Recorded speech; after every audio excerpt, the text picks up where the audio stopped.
Okay, greetings all you shiny happy people. Welcome back to Halls of Hegra. Oh man. Let's start the day off with some pain and frustration and humiliation. That's how I always like to start my days. Okay, so no new fancy strategies in mind. We just got to roll with the punches and adapt and overcome. We're just going to dive right in. If you don't know how to play the game, see previous streams. I'm just going to play it, and I'll talk about what I'm doing and kind of what I'm thinking as I go. But it's not a rules-heavy explanation this run. Let's just do the thing. So we always start by drawing our first mobilization card. Here we actually let's randomize everything before I do that. All right, you do.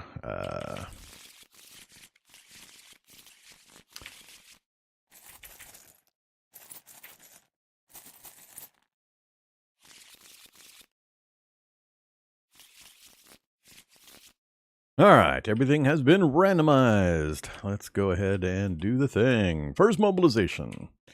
We got Cloudy, remove a miss from the hit bag. That's probably one of the best ones we could get. So Cloudy still can move 1 to 5, meaning I'll be able to get from the fortress all the way up to the tokens, delivery tokens, should I want to try concentrating on that. Then I would need Cloudy or Sunny, well, preferably Sunny, to get all the way back next turn. Otherwise, it'll be turn 3. It's a big commit though with our limited people. So we got a lot of things in between us pulling off an early supply run, which is, not failing at recruit bag and getting enough recruits to be able to do all the jobs I need to do, and getting not snow in the next turn, and not drawing a patrol for space 1. So, a lot of things have to align for us to pull that off and get good timing. But let's do the thing. So that stays on Cloudy. Remove a miss from the hit bag. Well, there's only 2 things in here. So we'll pull the miss token out. Put that away. And that's it. Add a doubt token and go ahead and do our recruitment. Toss you over there. Doubt token into the bag, and we are sitting at 2 tokens out of 20. 2 out of 20, and I've been constantly pulling these damn things on turn 1. It's been so annoying. Let me get at least 3, please. Soldier. Volunteer. And volunteer. All right. Do I press? Do I press? Do I press? Oh, thank God. All right. We didn't get a hunter. I was hoping for a hunter. So we did not get that wish. But we got 4. We got 4 on our first one. That's a good start. All right. So let's group these up a little more. They get dragged over here. No, not there. And we get 2 supply for the 2 volunteers that we pulled in. So 1 supply, 2 supply. Recruitment is complete. Now we got to figure out what we're going to do. So far, the gods of random are not messing with me. Do I commit to the 3 guys doing a speed run for the delivery tokens?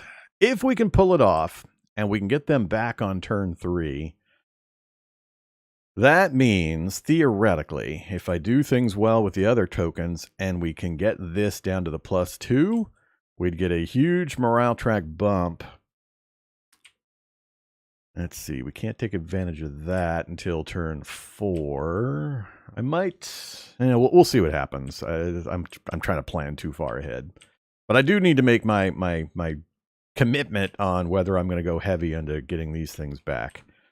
So first thing we're definitely going to do is we're doing that. So we want to bring the doubt marker down.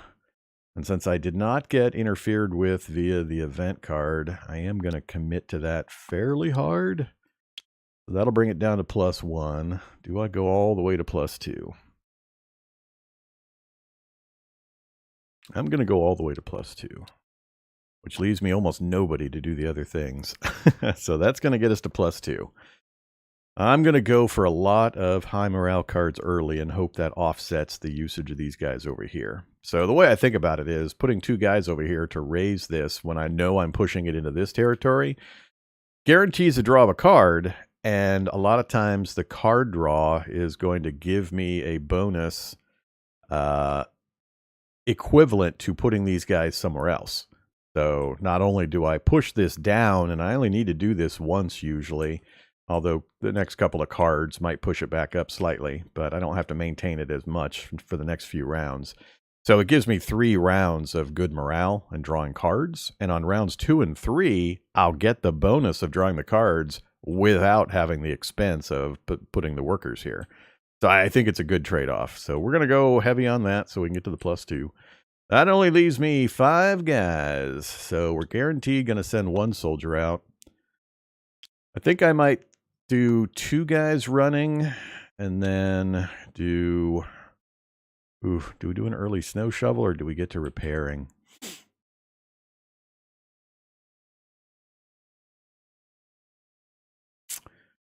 Put all 3 of these guys onto the snow shoveling and we could get our first card flipped, which could be very, very influential.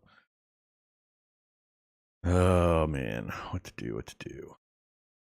Do I risk that?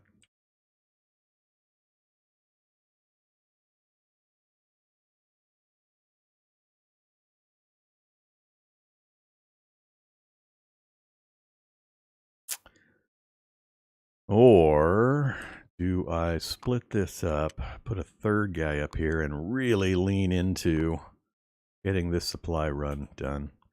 All 3 of them will make it up to here and grab a supply each. Then they all get slowed down for the next trip. So if we draw a sunny day for the 2nd turn, all 3 of them will make it back to base. Again, assuming we don't get a patrol directly put in front of us. Otherwise... Oh, man, how much do I want to do this? It's not actually super critical that I get all 3 of these back next turn. Well, it kind of is, because we only have 3 tokens. So much math. So much math to do in my head, figuring odds and making adjustments. Plus, I haven't opened a supply route. Oh, crap. I'd have to do this. I have to get at least 1 more supply route opened, preferably 2 in the next couple of turns, so I wouldn't get any repairing done.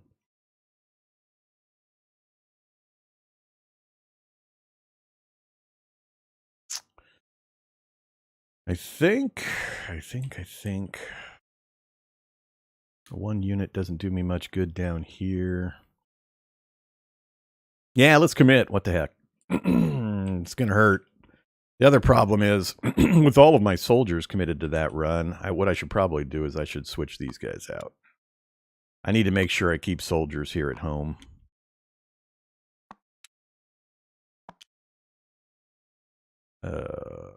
Nah, I'm going to send at least 1.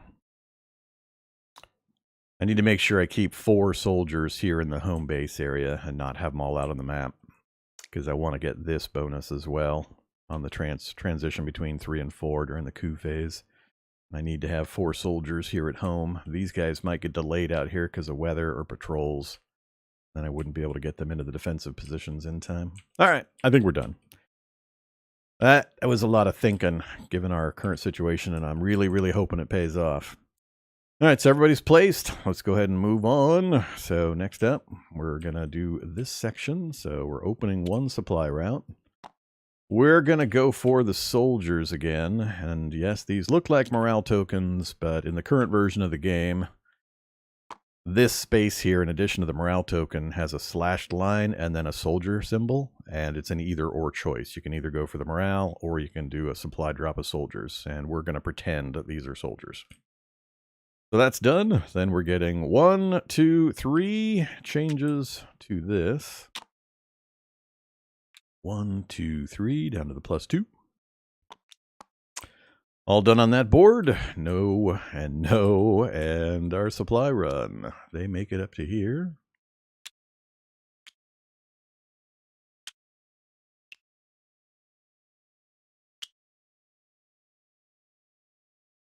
That means remove a German patrol. So German patrol markers will start getting placed out on the board starting at the end of this turn. Every time you see these symbols, that tells you how many patrol tokens to draw from the bag, and each token has a number 1 through 6 printed on it. And then you just check what phase you're in. This line here, this row is the mobilization. This is first attack. This is siege 1, and this is siege 2. So at the end of this turn, I'll be drawing 2 tiles out. If any of them say the number 1, then we have a patrol in between us and our run for home. But if we put tokens up here as a supply cache option, when we deliver them to the base, we can then immediately remove patrols from the map. I almost never go for that one. There's other ways to remove patrols. I just never see that as valuable enough. So I'll try to get the mist tokens on the board, adding mist tokens to the hit bag. That's very powerful. And that'll be it. And I'll be lucky if I manage to bring all of those in. It's not likely I'm going to bring all of them in from all the sources. But I have to at least get them generated via the open new supply route. So you only have this option for the first 3 turns. So once they're up here, you can gather them up all through the game. But you got to get them generated within your first 3 rounds. Okay, moving on. So we did our supply run. We have nothing going on in the infirmary. We check our morale modifiers. We do have 2 points plus because of our position on the doubt track here, which is great. Nothing else applies right now. Not a red day, not out of supplies, nobody in the waiting area or morgue, and no German infantry in red sectors. So we get to draw 3 cards and resolve 2. This is where I hope they putting all those guys in there pays off. 1, 2, and 3. Flip, flip, flip. So we're reading just the top section of the card. I can remove the doubt disc from the recruit bag. I can gain a supply, and I can move the snow marker. We're going to do these 2. This is really good right now because it gets that doubt token out. I'm just going to put it back in again in a minute at the beginning of the next round, but it'll keep it at 2 instead of increasing it to 3. And we'll let our workers do the snow stuff. So we're not going to do that one. So we're going to remove the doubt token and gain a supply. This is also valuable right now because currently our supply strength is 4, meaning for every one of these I consume, I can ready 4 units from my tired section. Later in the game, it'll get less and less valuable as it devalues. So, but right now it's in it's good shape. So go ahead and toss these up here. We'll go chase down a doubt disc. Get you out. And gain 1 supply. That'll help keeping me going. Hopefully we draw. Next round when I draw, I'm going to only go for 3 again. I'm not going to press for 4 at any time. And if we do get 3, I'm hoping we get at least 1 hunter. And then maybe 1 volunteer and 1 more medic would be good. All right.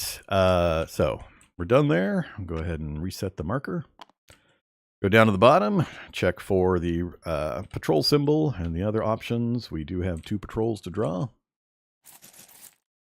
First one, number 4, and number 4. All right, that's fine. Number 4 is pretty innocuous right now. So now it's down to just praying for sun. Anything else doesn't really matter because we'll make it part way. Although they stack up when they only make it part way, you can't have 2 of them in the same space or ending movement in the same space. So they'll end up here, here, and here.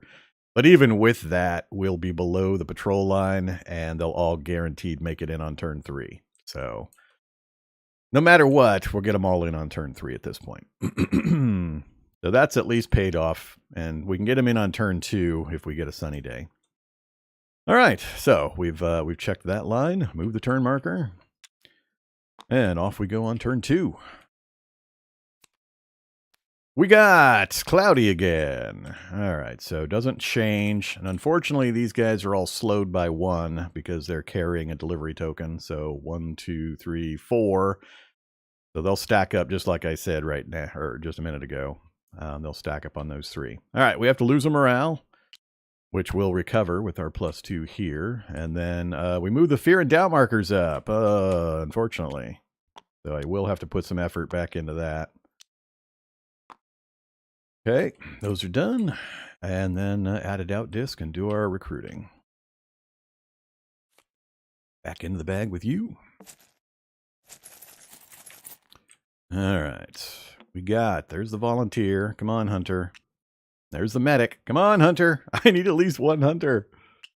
No Hunter. Oh, God. Do I go again? It would be so bad to lose this one. So bad. How many more we got? 13. I've got one more round of recruiting before...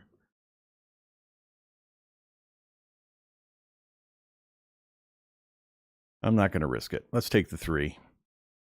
It's a huge bad thing to pull your 4th disc and have it be a doubt disc, because the normal thing, you only get to keep one of the guys you've drawn, but the other 2 don't go back in the bag. They actually get put off to the side in the reserve. So it's like a double whammy. So much as I want to, I'm not gonna push my luck. Let's just be happy with what we got. So we get one more supply disc because of the volunteer, and then we've got another soldier and another medic. So yeah, really, I just want soldiers and hunters from here forward, I think. We've got enough volunteers, and we've got the medics I wanted.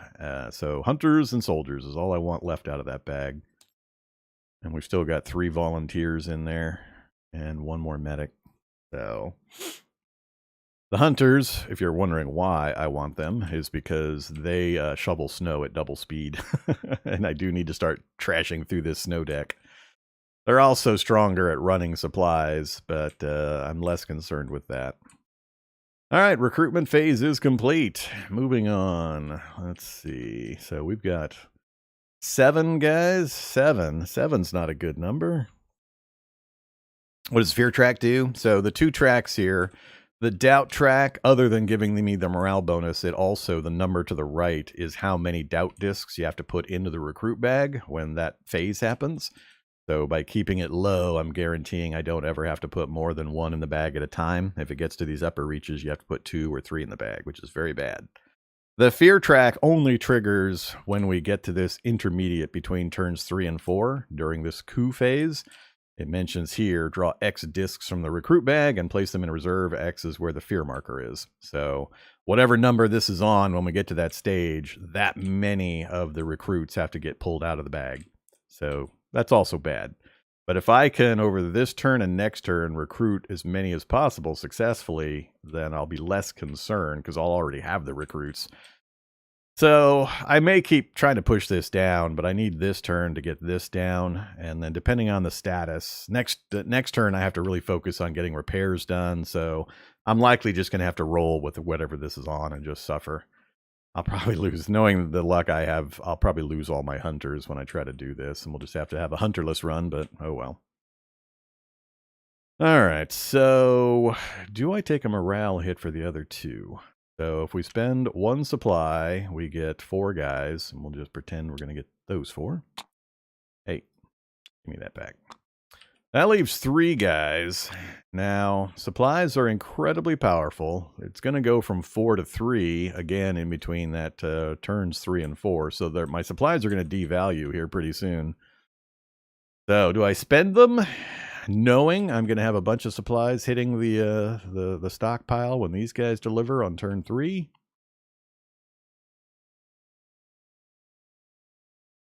Yeah, I think I'm going to be slightly wasteful. Let's grab everybody. So we're losing 1 doing that. The other option is to not do that. And I can instead, as per here, I can lose a morale to bring 2 guys over into ready, and then the final guy I can put in rest. So if I do that, though, it puts me at -2, which puts me back to even if I push this down, so I wouldn't get any card draws, which I hate.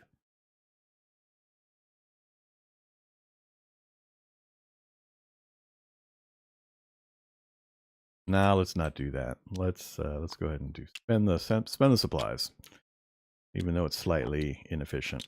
It's actually important to make sure you leave a couple of guys here to move them into the rest area, and then the next turn move them over here.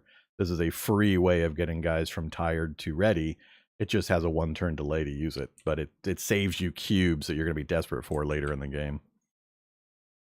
So I am considering it, but I got so much work I need to get done in this next 2 turns, so we need everybody. And I don't want to take the morale hit. All right, so we're definitely doing that. That'll push us back down to +2. We'll be at draw 2 and resolve 1, which I'm satisfied with. Next up, I don't need the medics to do any medicing, so we'll use them to open one final supply route. We'll get the miss tokens done. That gets that job done. Next up, we'll do the repair. Oh.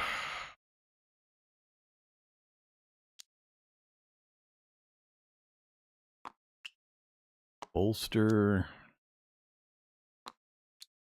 Repair, and unfortunately we got an odd man out. So we are going to get that guy back in the fort on turn 3, so he'll be available to help these defensive positions. So I could send another guy out.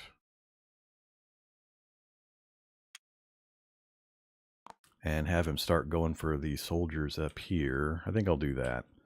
The only other real option for him is to shovel one thing of snow, which, I mean, is helpful, but I think I'd rather get another run going. That's the farthest run to go on, because you have to move 6 points from the fortress. It's 1, 2, 3, 4, 5, 6. So this is the farthest one. All these other ones you can reach in 5 moves, barring getting blocked.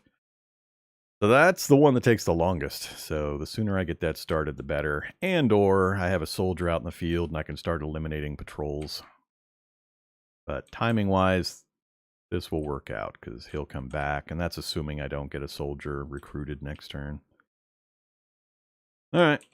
Now I just have to make the decision, am I going to repair this or am I going to repair the guns? I tell you what, let's just do a full repair on the wall, get it done. So there's our 3 repairs for the wall. Yeah. Well, I mean, if it's a sunny day next turn, he'll make it all the way up there and be able to grab the delivery token, which is good. That saves us an entire round because you have to stop moving when you hit these top spaces. So having 5 movement really sucks because you stop here. Then next turn you move 1 space and again have to stop. And then you got to make that trek back again, which takes a minimum of 2 turns because you're weighed down by the supplies. So it's ugly. But at least if I was sending anybody else out, I'd be more concerned. But at least if I send a soldier out, I could divert him to other tasks. Only soldiers can eliminate patrols and artillery and stuff. So he's at least got some options. Yep. Staggering the run is a good thing. Plus, there are reasons why I could hold my supply runs here and wait for a particular opportunity where I can stack the morale bonuses. So when these guys come back, I might leave 1 or 2 guys just sitting here, depending on what else happens. I mean, there's still a lot of random that's going to happen between now and then.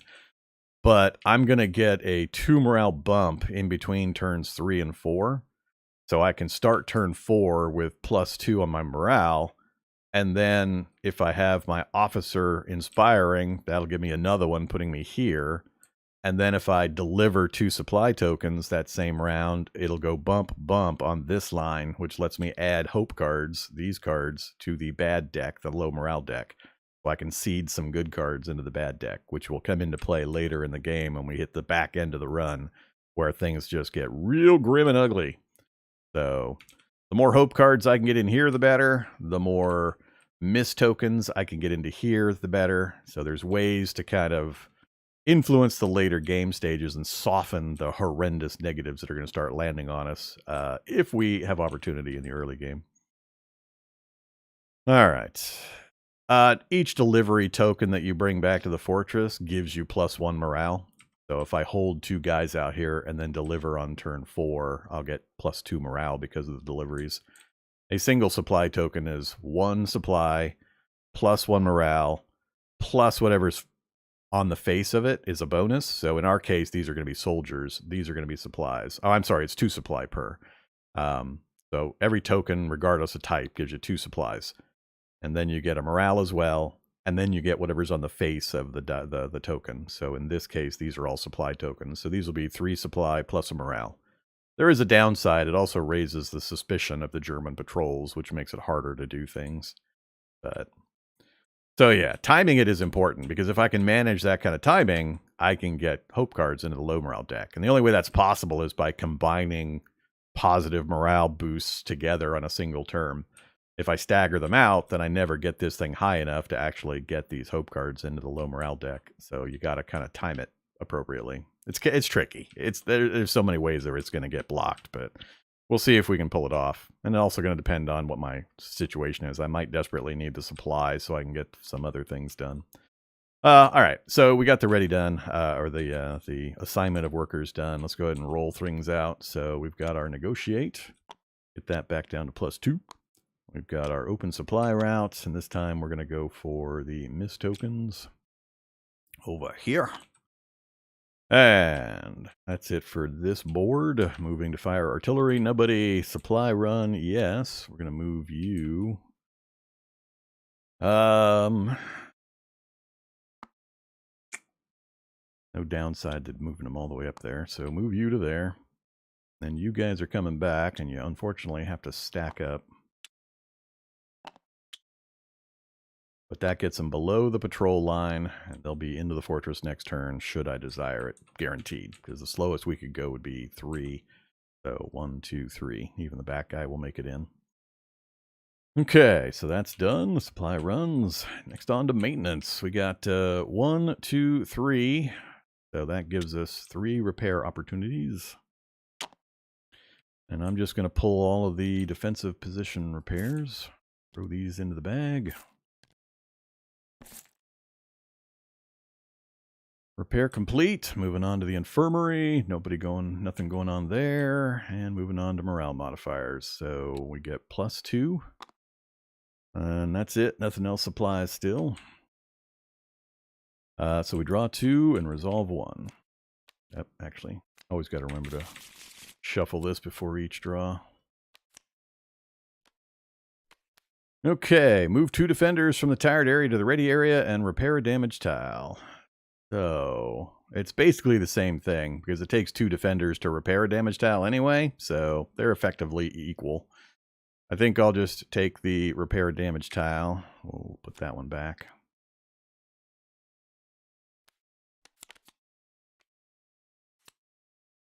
All right, and we'll pair the first gun position. So all we have left is 2 repairs to get the gun in perfect shape. We've got the wall repair done, but I need to put a lot of guys on bolster. I'd like to get at least 2 levels of bolster. This lets us either add mist tiles to the hit bag or raise the defense of the fort. So we go around patching the walls and strengthening the defensive positions. And it raises this number, whatever number we're on, when German infantry that'll eventually be on this board attack us. This absorbs hits in the amount of whatever our position is. So if they get 2 hits on us, then and we're on the 2, we can completely ignore those 2 hits. Very powerful, very important.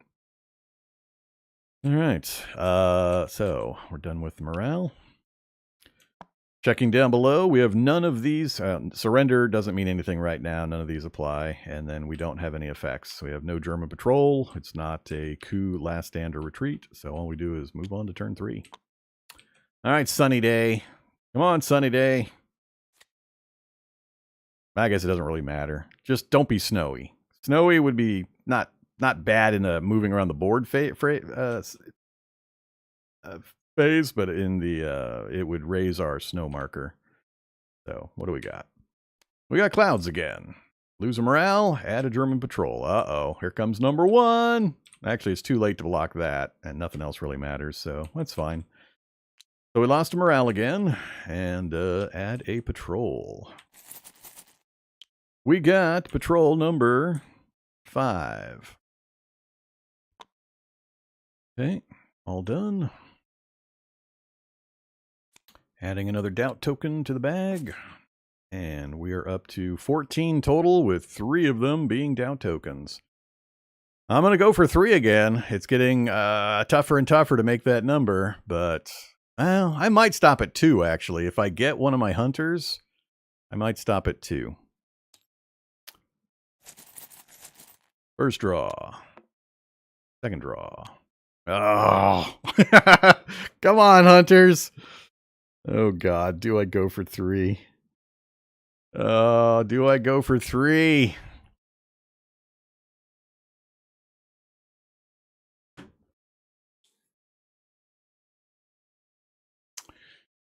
I'm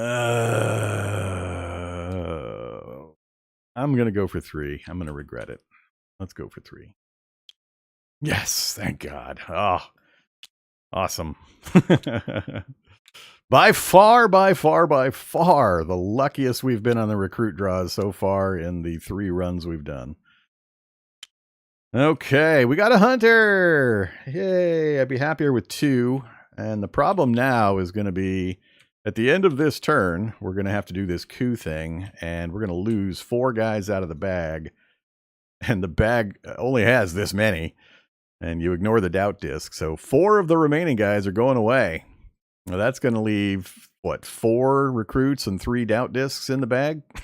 So I guess that's kind of good because we're guaranteed 1 draw per turn after that. But hopefully we don't lose both of the hunters. I'd like 1 more hunter. I don't care about the rest. I just want 1 more hunter in the mix. So hopefully we don't get rid of both of them. All right, but otherwise, really lucky. That's a good draw. So can't believe we've gotten this many guys out up front. Now it's going to be, how do we supply them all? All right, so first we've got 4, 8, we've got 9. So I am going to spend 2 to get 8 of these 9 guys moved over. We're going to leave you. You'll go into the rest area. These guys will come over. All right, so we're going to be so much better prepared this run. There are some ways to add recruits back into the bag. I believe the high morale cards have one that lets you add recruits back into the bag. That's about it.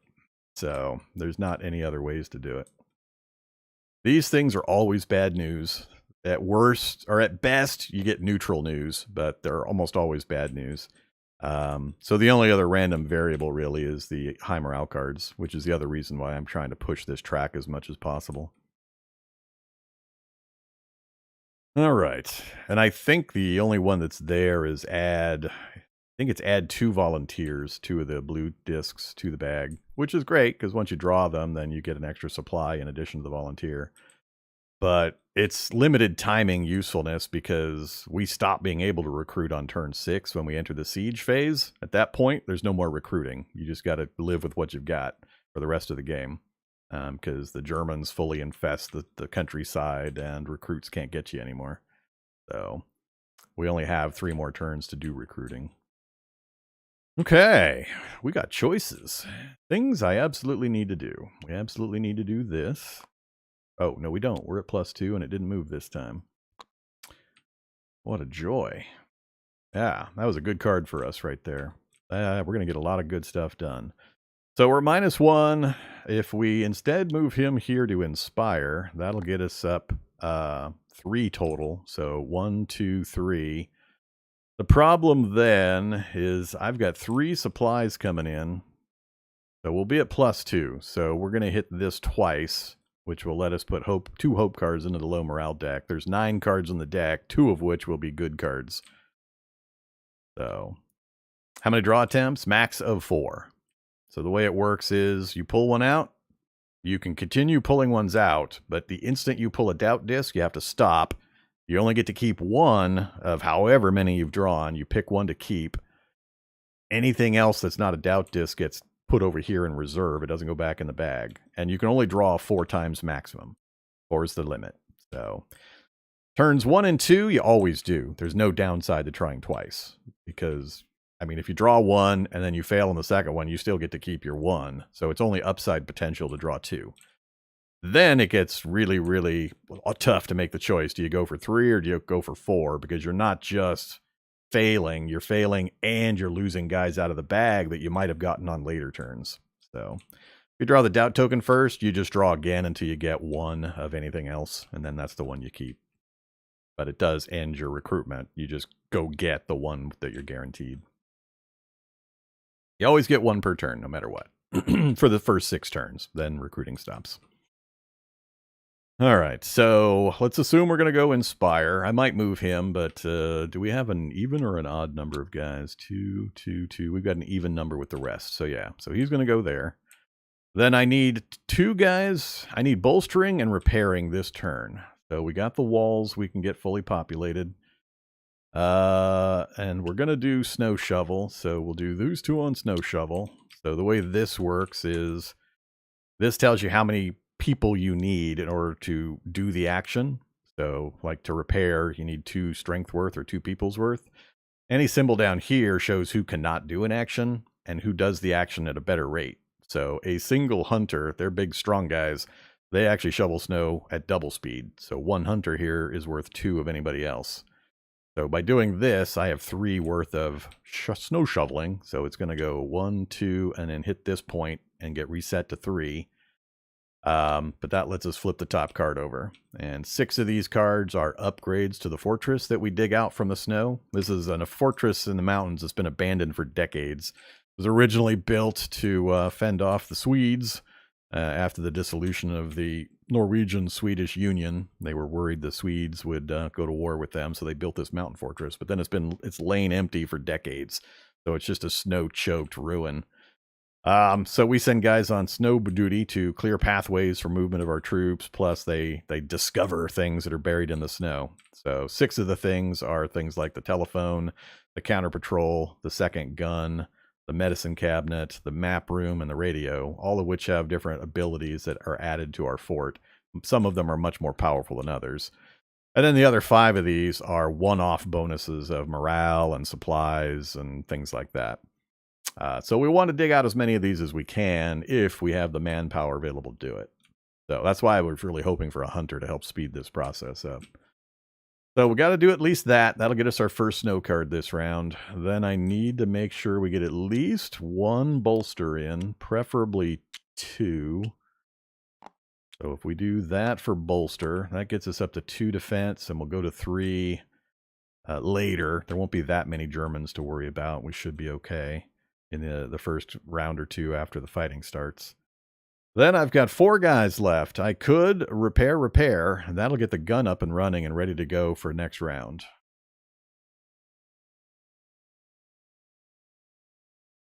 Or I can put guys into the artillery and fire it with our 1 hit and start doing things early with that, which I'm tempted to do.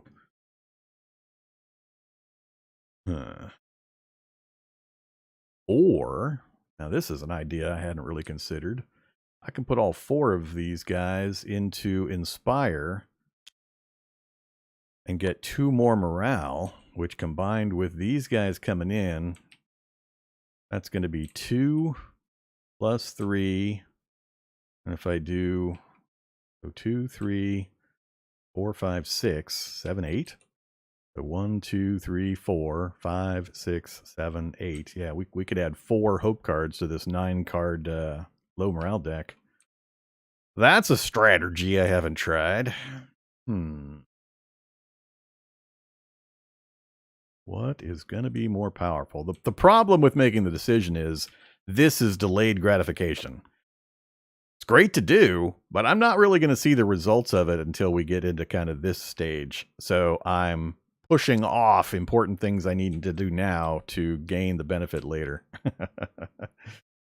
Fire at the airport? I should fire at the airport and just move my surrender marker down. Let's just get that thing all the way down to German retreat where it belongs.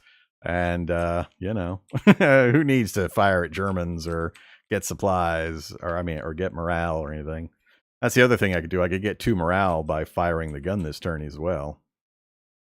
That would be even better because I only get 1 morale for the 2 soldiers here. I'd get 2 morale if I did it here. The downside is I would probably jam the gun and then we'd have to repair it again. But I could combine that, which would let me get 5 hope cards into the low morale deck. That would be really powerful later. We'd get so many draws where we would guaranteed be getting the hope cards, which in addition to causing me not to have to use one of the low cards, one of the bad cards, it also gives me the option to gain supply in the late game.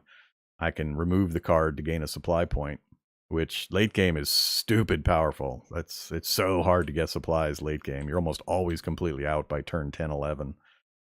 Making getting anything work done really hard.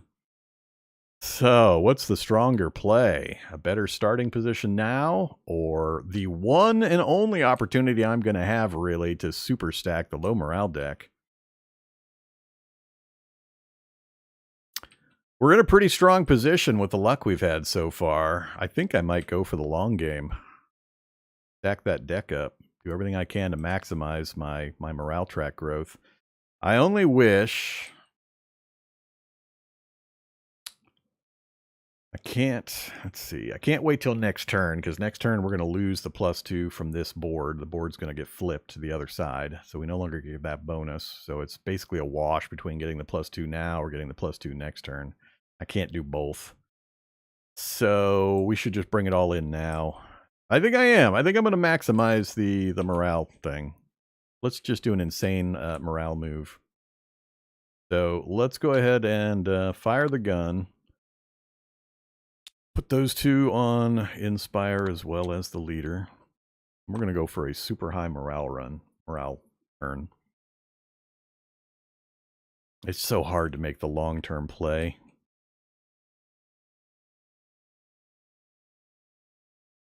Yeah, my plan is to, with this setup, we'll have the wall fully manned. We'll be at +2 defense, which should be plenty adequate to deal with the first round or two of the German infantry. So next turn, I'm going to spend all the repair points getting the gun fully repaired again. And then that way from turn 5 onwards, we're going to try to keep this firing twice every single time. All right. Yeah, let's go for it. So there we go. Let's go ahead and roll through our stuff. So we did not do either of these. I didn't feel a need to negotiate. I could have to drop this, but I'm feeling pretty comfortable with what we've got and what we're going to get out of the rest of that bag. So I don't think that was valuable enough. So we got nothing going on here. Going on to fire artillery. We are going to fire the gun. The way the gun works is for each of these targeting indicators, you get a hit. So this is always blank, and this last one has a second targeting indicator. So if you fully repair the gun, each time you fire it, you get the double effect. So I usually hope and wait until I have both of them available before I fire it. But in this case, the timing necessitates me doing it now. So we need 2 guys, and it has to be soldiers or the officer. Nobody else can help out. And then we get to pick. We can either hit an infantry sector, which is us shelling approaching German troops that'll be on the flip side of this board next turn. Or we can hit a map row up here. We can pick one row, and we can eliminate patrols or blow up artillery. Or we fire at the airfield, which is this right up here. And we pick, for each hit, which bonus we would like. We can either remove an air tile stack, which is one of these. These are going to start getting added to this hit bag for bombardments, aerial bombardments that'll hit us later. We can add 2 mist tokens, these, to the hit bag, which dilutes the bad. More mist tokens we can manage to get in here, the better. Or we can gain 2 morale, which we're going to do now. Or, this is the only way you can do this, we can move the surrender marker down here, down. If at any time the surrender marker hits this, then we immediately lose. And there's a siege thing here that can also cause us to immediately lose. But the further down we push it, the greater the victory we get if we survive all 11 rounds plus the last stand. So this is the only way to move this down. But we're going to go ahead and fire at the airfield. I'm going to go for the morale bonus. So it's automatic. It happens. So we're going to get our +2 morale. 1, 2. Now we have to roll for a jam, though. So each location has a jam indicator, and you have to roll that number or higher to not jam the gun. So we're going to roll 1 die, and we're going to hope for a 6. Please give me a 6. Save me some effort next round. That is not a 6. So the gun did jam, so we have to flip that over to the jam side. So I need to repair, repair, repair to unjam, and then fix and fix to get these all back into the bag. Okay, so we've done our artillery. Pull those guys off. Moving on. So we're just following the numbers, by the way, for the turn sequence. So 0, 1, 2. Then we do supply runs. So you are going to go ahead and go grab one of those. You are coming in. You're coming in, and you're coming in. All right, so the guys that did the run get pulled back off, and they're all tuckered out from their journey. They go into tired. Next up, we gain 2 supplies per token normally, and then we also get whatever's pictured, which is an additional supply. So that's going to be 9 supply that we get. Currently, we're at 1, so now we have 10 supply. Next up, we also get a morale for each one. So 1, 2, and then we bump against that. So So we get to add a hope card to the low morale deck. Then, unfortunately, we also gain a suspicion for each one. So 1, 2, 3. And wherever this is on the track, if you try to sneak past a patrol or try to destroy a patrol or an artillery piece, you have to roll this number, or you have to roll higher than this number to not get injured in the attempt or get captured if you're trying to sneak. So the higher the suspicion, the harder it is to avoid patrols and the harder it is to destroy them. And there's ways to lower this, and we'll get into that later. Okay, so we got our supplies, we got our morale, we raised the suspicion. These now get put out of the game. Toss them up here. Yeah, that's a soldier up there. These are soldier tokens. Ignore the morale symbol. We chose the soldier version that the current board game supports. So, they're all soldiers. I moved him into that space this turn, so he has to stop moving. He's doing what he's supposed to do. All right, supply run is complete. Go to maintenance. We're shoveling snow finally. So we get to pull a snow card. Snow card is, please be guns 2, please be guns 2. Radio. I hate the radio. So useless. Well, I mean, not useless. Again, add a hope card to the low morale deck. So let me rephrase. Useful, and a single soldier can activate it. It's just not the one I was hoping for. All right, now we go up here and we find the radio. So whenever you uncover one of these, you put it in an appropriate space, and then you cover up the rightmost of the 2 positions. It has to be repaired to get access to that benefit. So if I do repair this, we basically get a double bonus. For each soldier I put on here, we can add 2 hope cards to the low deck, which is actually really powerful if I can dedicate the troops to doing this over the next few turns. So, yeah, that's actually more powerful than I thought, assuming you're not in frantic, I don't have enough people, I don't have enough supply mode like we have been in the previous games. Because we're going to stack this low morale deck with so many cards. At worst, what's going to happen is I'm going to not draw low morale, and I'm going to gain supplies in the late game, which will be really, really helpful. So I think I'm going to really lean into that. Okay, let's see. I don't think it would be amazing to get it turn 1-2, because you're desperate to get so many other things done with all the initial repairs you have to do and bolstering and so on. I doubt I would ever put one in here at that point.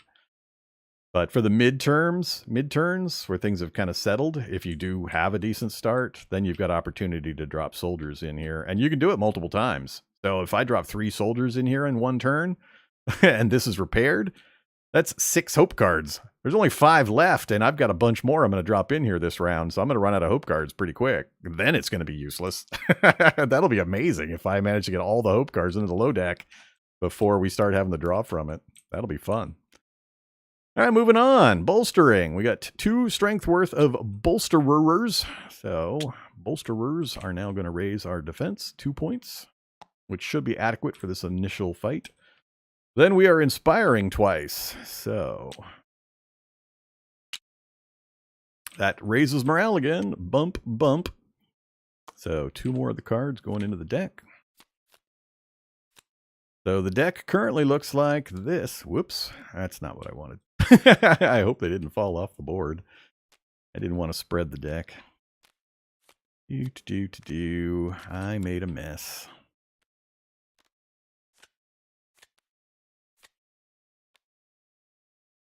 Wanted to search, not spread. All right, so hope card, low morale. Hope. Is it 3? Did 1 or yeah, we've just started seeding it, so yeah, it is 3. All right. So we'll keep seeding that. It'll be really powerful. Looking forward to it. So that is that. Again, we have nobody in the infirmary to worry about, and we're all set. Big old pile of dudes. And dudettes. There were women helping out at the siege of Hegra Fortress. All right, so doubt marker, we're getting +2 again. So here go another 2 into the deck. So because the immobilization is going to go 1, 2. So let's do all the modifiers. None of the rest counts. Not a red day, not out of supplies. Yeah, so 1, 2. We're down to one single hope card. Stupid radio, you're useless. You're so useless. There's no cards left. I guess later I could add some in after we use some, but by that point it probably won't matter and I'll be desperate to use people elsewhere. But that's kind of funny. I may still trigger it once just to finish seeding that, but I got to turn my attention to getting mist tokens into the hit bag, and we're going to have to get rid of some artillery next turn. That's the other thing I didn't do timing-wise properly, is I try to have 3 soldiers out on the board to eliminate artillery as soon as they come out. Yeah, you're correct, Flame Dance. If I do repair that repair token goes into the hit bag, and it could act as a shield, so I don't draw something that's more valuable. So that is a benefit to repairing that. Is it just like it's essentially acts like a mist token at that point. Exact same function as a mist token. It prevents something more valuable from getting hit by being drawn. The problem being after that is that, it takes 2 people to repair it to get it back off and back into the bag again, which gets expensive. We'll see what happens, though. All right, so we got the mobilization doubt marker bonus, bump. So we've seeded the low morale card deck. Now we draw 4 and resolve 3. So really good turn for us. Oh, god damn it. Stop doing that. The position of those options changes, and it makes me think I'm hitting search. Hey, get back here.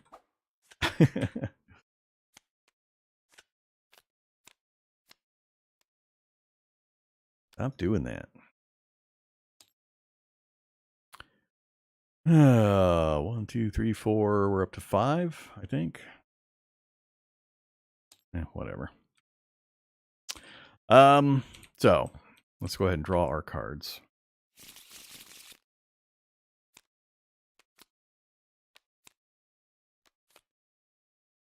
What do I want at this point? I think I wouldn't mind getting the 2 volunteers into the recruit bag. We've still got 3 more rounds that we can recruit.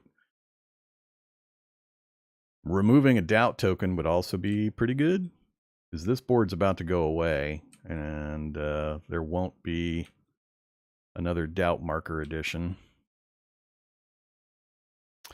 All right, well, let's see what we got. There's the 2 new recruits. Move 2 defenders, move the snow marker, and lower the suspicion track. I talked about that earlier. The thing is, though, I've only got 3 more rounds of recruitment. Having a huge pile of dudes in here with a high doubt marker count, I'm only going to get 1 per turn, most likely anyway. 2 if I'm lucky. So if I'm only going to get between 1, possibly 2, maybe on one of the draws, we're talking 3, 4 more guys. So, having 15 guys in here does me no good.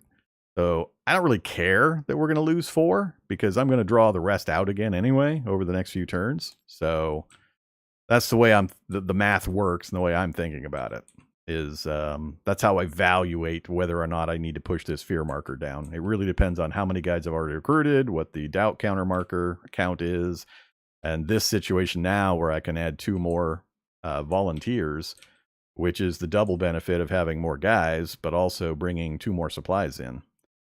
So what do we not pick? The lowering 2 levels is actually going to be pretty impactful, because I need to rush out and blow up 3 artillery at the beginning of this next round, or, well, during the supply run in the next round. So to do that, it would be great to have this lowered as much as possible so I don't injure my guys. I think I'm going to not do the snow marker one, much as it would be good to get that to the 1 position and be able to activate it possibly 2 times next round. I think it's more important that I get that lowered. And this one,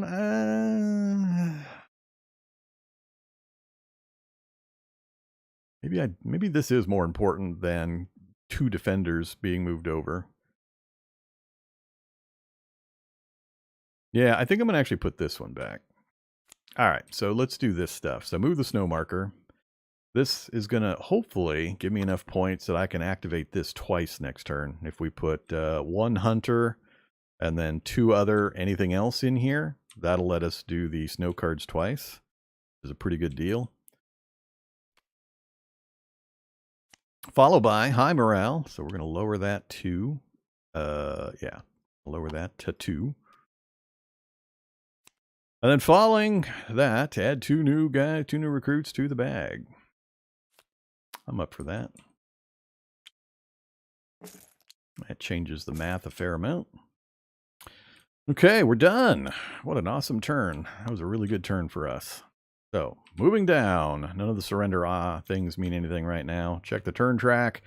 So we have 2 things going on. We need to add 2 patrols, and we're in the coup phase. So we got to do both of those. So, patrols first.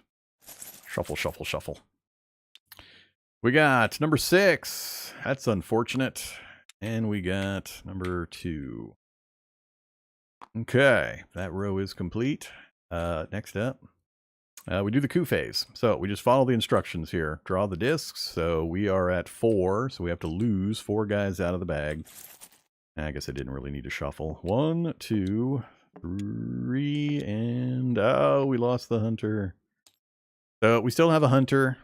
So we're at what, 6 with only 2 doubt discs in the bag. That's actually really good. I'll go for 2 every time, and we should hit it at least once if we're lucky. Well, twice if we're lucky. So we'll see. That's a good number. I really like this arrangement that we've got currently. Unfortunately, that goes back in the bag. The odds are a little worse than what I just said. And these guys get pulled off. All right, so we have 3 turns to get as many of these guys into the group as possible. My preferences would be the hunter and the volunteers. I've already got 2 medics. We're good there. Yeah, the hunter and the volunteers. We got soldiers coming in as well, so. Okay, next up, we've done that. Move the supply marker 1 step to the right. So unfortunately, all of our supply is now devalued. Each one I spend is only going to ready 3 guys instead of 4.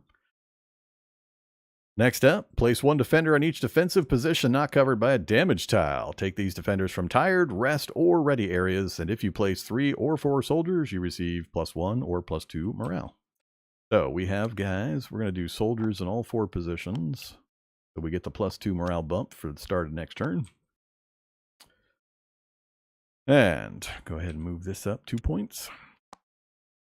And finally, flip the board. So we'll move this aside. These are no longer needed. They're out of play. And we unlock the board and flip it over. And then relock the board. All right, we are now in the first attack stage. So board has been flipped. And the last thing we do, actually, is it? Yeah, just flip the board. Lock. All right, so back over here. So we just did this. We got the patrols and we did the coup. Now we move the turn marker. We are now in turn 4, which brings us into the first attack phase. So now several things happen. We're drawing from the first attack deck, which is worse than the mobilization. It gets worse as you go along. And then any patrols that are generated, the color coding for first attack tells you put patrols on this line now. When we move to this deck, Siege, they go here. When we move to Siege 2, they go here. The German patrols get closer and closer to the fortress. Okay, and we're about to start another turn.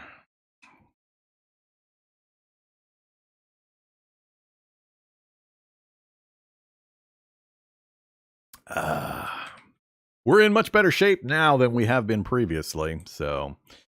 our little worker crew thinned out, but that's because we put 4 guys up defending the walls. We're now going to start having German infantry appear into these sectors and start assaulting our walls.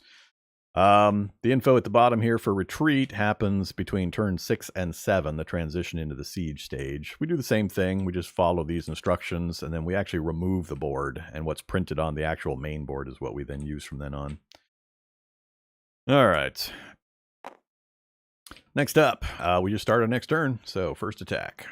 See how things go. So over here, our guy here got kind of blocked out. I'm okay with it because I'm going to move him into this space and then stop moving.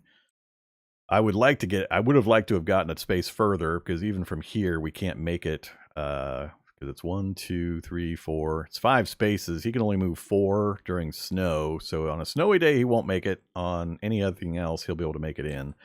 But we'll be able to lower suspicion. That's one of the ways to lower suspicion is you move into a patrol, and then you stop moving, which is you going to ground and covering your tracks and so on, and it lowers suspicion when you do that. Or we'll blow something up. We'll see. We got a little while before we have to do the artillery. Artillery arrives on turn 7 during the 6 to 7 transition. So we got a few more turns where I can desperately try to get the gun up and use it a few times before we have to focus on artillery. Okay, so the missed token cache, it's fine. That's fine. It's not, you don't have to avoid each patrol. You just move into the space, you roll the die, and you go past them. Or you eliminate them, and you can do that a few ways. So it's okay. And we got time to get the rest of that stuff. So I got the big supply dump in. That will last me for the next turn or two. So I just need to plan on getting a couple more guys out and getting a plan to get at least a couple more tokens trickling in on a steady rate over the next 5 or 6 turns. By the time we hit about here, we're not likely to have anybody running supplies. It's just too late at that point. And we'll be focusing on removing artillery and stuff. So it was questionable whether I was going to try to generate this. I usually try to get 3 up, but I rarely actually get all 3 delivered. I mean, my game count is only at about 8 right now, so I mean, it's not a huge statistical pool of knowledge and experience to draw from, but trying to get to 3 of them is a little rough. We'll see what happens. Okay, let's do this thing though.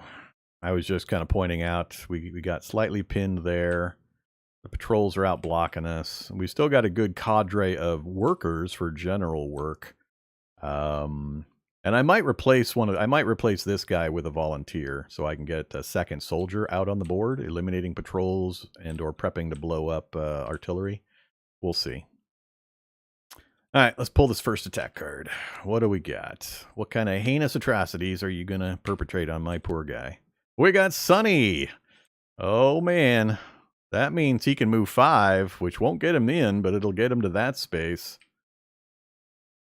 I need it to be Sonny next round is what I need. I was okay with him moving here and stopping to lower suspicion. And then Sonny next round would have got him in, so who knows. All right, change the soldier into a volunteer. Boo! Boo! Hiss, hiss, boo! One of our soldiers took a nap. One of our guards was caught sleeping while on duty. We just can't afford the risks. We demoted him. He's a bad soldier, so we turned him back into a volunteer. All right, so let's move the marker to the Sunny. We did that. We've done that, which is not great, but we can reverse that with a promotion here. So we can retrain him and promote him. We put our officer in this space and put the volunteer here, and it promotes the defender up into a soldier again. So this is one of the more benign cards, actually. You get the Sunny, and you get a fairly innocuous negative, especially at this stage of the game for us. All right, we're going to do a recruit, and then we're going to have 5 German infantry appear on the board. So we'll just toss that over there. I'm going to go ahead and grab up all the German infantry. We'll relocate them down here. And we'll grab 5, put into Sector 1, and then we'll go do our recruitment. All right, first draw is soldier. Second draw is a doubt token. Not a surprise. Okay. Couldn't get lucky enough to get the hunter. Oh well. I'm just hoping we get once where we get two of them drawn successfully. I'd rather not get 1 per round for the next 3 rounds. Ideally, we get at least 1 draw where I get both of them. All right, so that's our draw. Now we have to do the infantry attack. So here's how combat works really quickly for folks watching this for the first time. The Germans always appear when they are summoned from their core here to assault the fortress. They always start here in Sector 1, where it says Sector 1. You can only have a maximum of 5 per sector, regardless of which of these positions they're in. There can only be 5. If you're asked to add more, and there's already 5 in a sector, they bleed forward. They move into the next sector. So they push forward. with the exception of the charge box. They don't push into the charge box when you're doing that. And it's bad for them to get closer and closer. Their hit numbers get better as they move forward, and their movement numbers get better. So, and also this is a red sector, which the note here indicates minus morale if any troops occupy this sector at the end of the day. That's this thing over here is now going to start being relevant.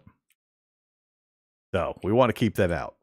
But you bring them in, and then after you've set them up, you roll dice for any of them that are ready to fire. So there are two conditions for these infantry. They are ready to go. Whoops. What was that? I don't know what that actually just did. Weird. All right. They're either ready to go or they're suppressed.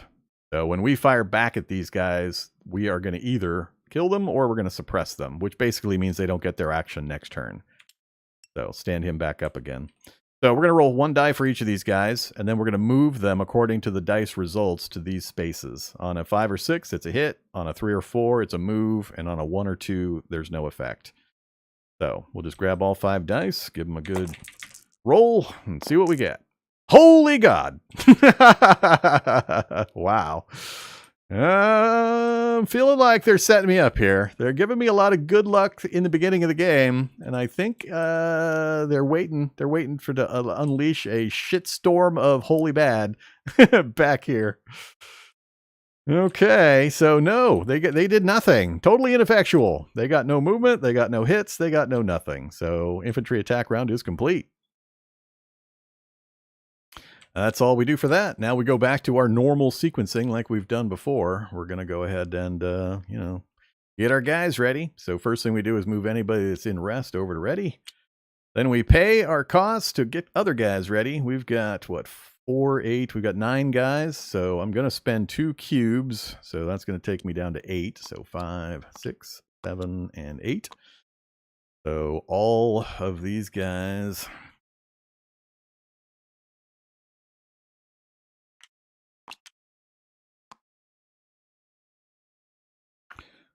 So we'll leave you 2 here. Then we've got those 4 with one of my cubes, and those 4 with the other cube. So we'll get these guys in next turn. That's a really economical bonus for us, is getting the numbers to line up just right, where you can only put 2 guys maximum here, but that saves me from having to pay for them to get over here. So I'm perfectly okay with that. All right, so there's our worker pool for the round. Things we need to do. Lots of repairs. I'd like to get the last level of bolster. We're going to be starting the round with firing at the Germans, and we've got 4 guys to do it. These guys stay here. They don't go up into the tired every round. They stay until you either move them out by replacing them or by them getting shot out of the way or bombarded out of the way.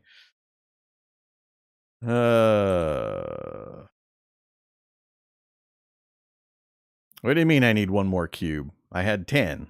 I spent 2. Oh, there we go. Yes, I need to move 1 more cube out. No, wait. I had 10. Now I'm at 8. Yeah, correct. We're okay. Unless I'm misremembering. Oh, 3 per cube. Yep, you're correct. That's what I forgot. My bad. What a silly, silly bad mistake. So we're only getting 6 per, so I do need another cube to bring 8 guys over. There we go. Thank you for the reminder. Because we had to move that, so 3 per.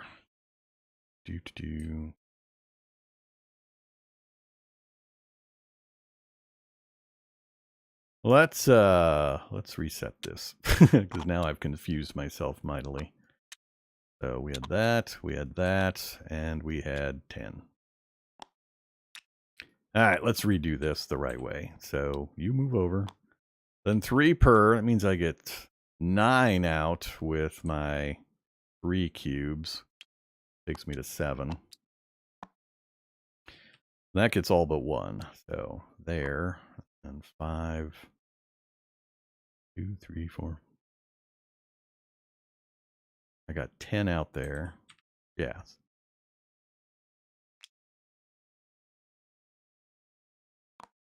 Now I'm still going to have 2 in rest.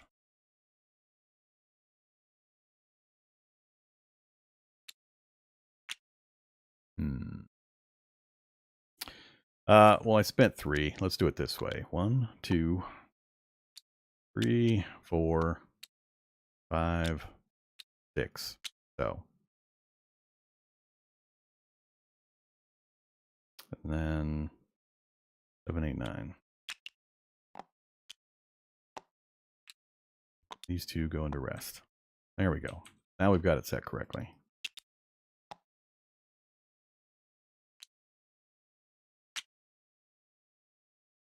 All right, now we can move on. So many things to take care of, though.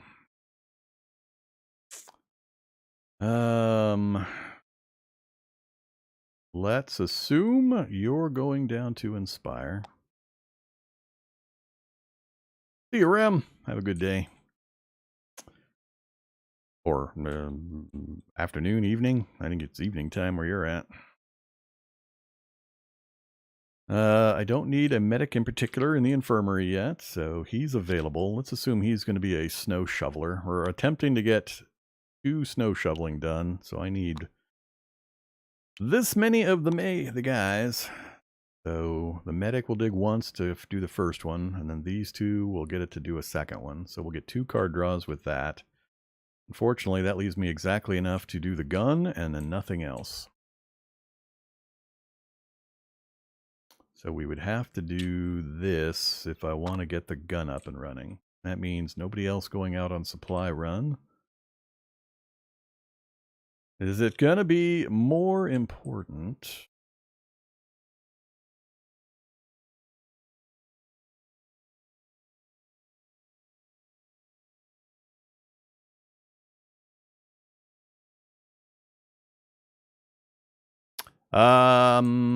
Yes, you're correct.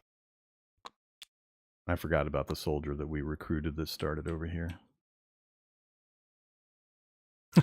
We'll get it right eventually.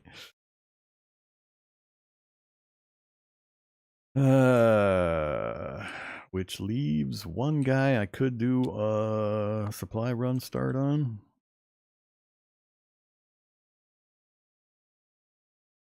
Yeah, I think we're going to do a setup round. So this will get the gun ready to go to fire full strength next round.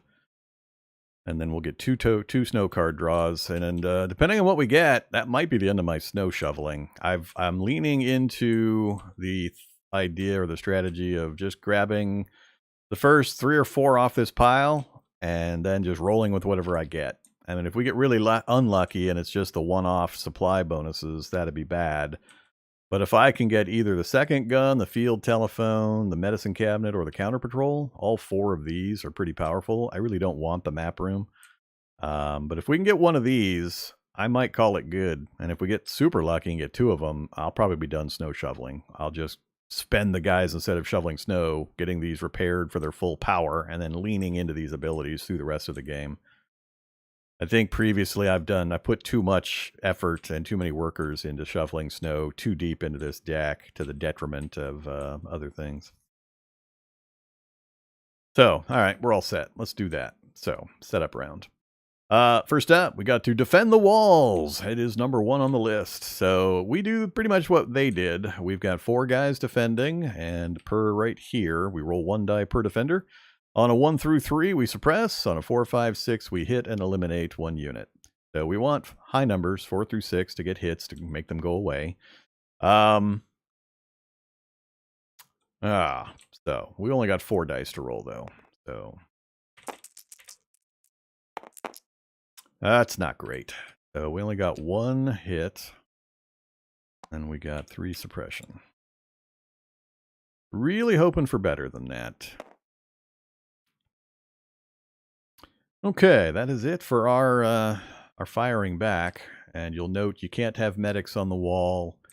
There's other rules, but they're not pertinent right now. All right, so moving on from number 1 to number 2, we're have nobody firing artillery.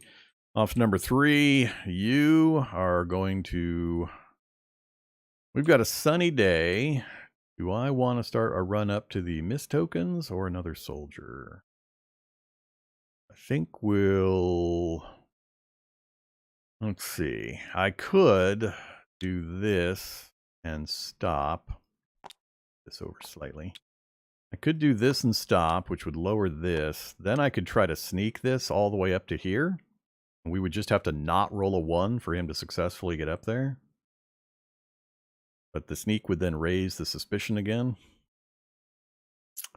Or I can just stop him here, lower suspicion again, and then he'll have a free exit next round. It just won't be the perfect union of movement points, because I'll have to just move 1 to pick it up and then start moving afterwards. So what do I consider more valuable?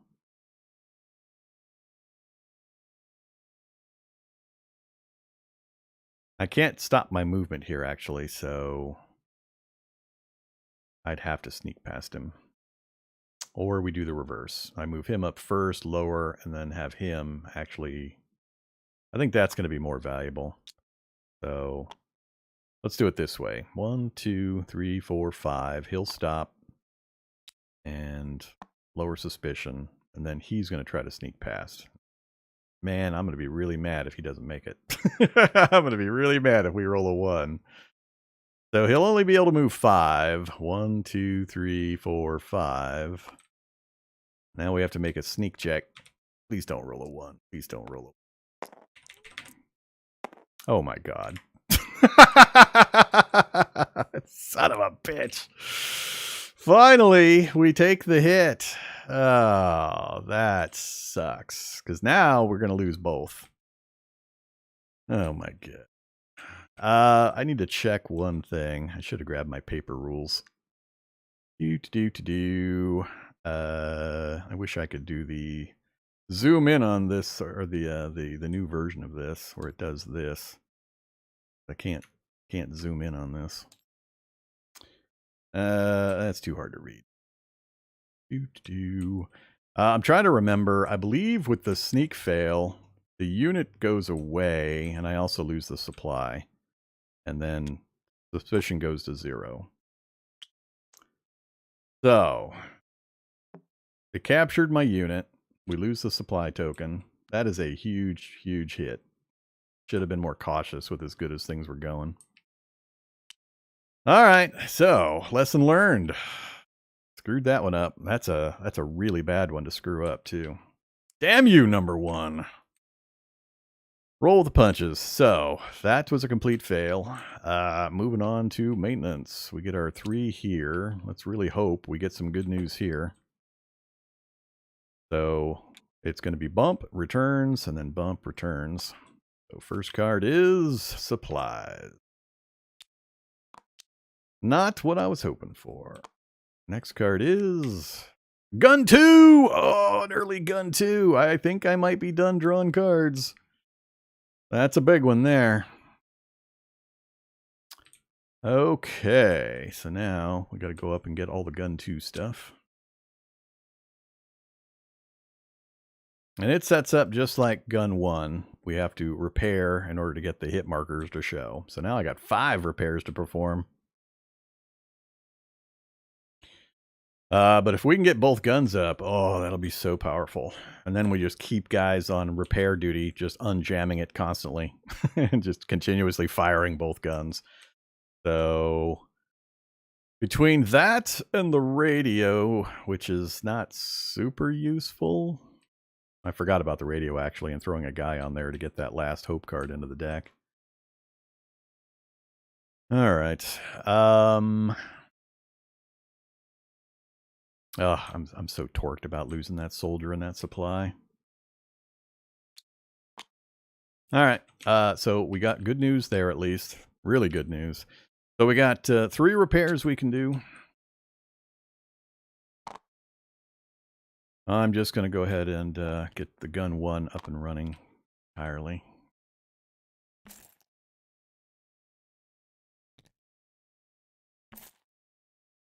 All right, so we unjammed, repaired. So gun 1's ready to go. Now I got to debate. I might actually wait to fire it.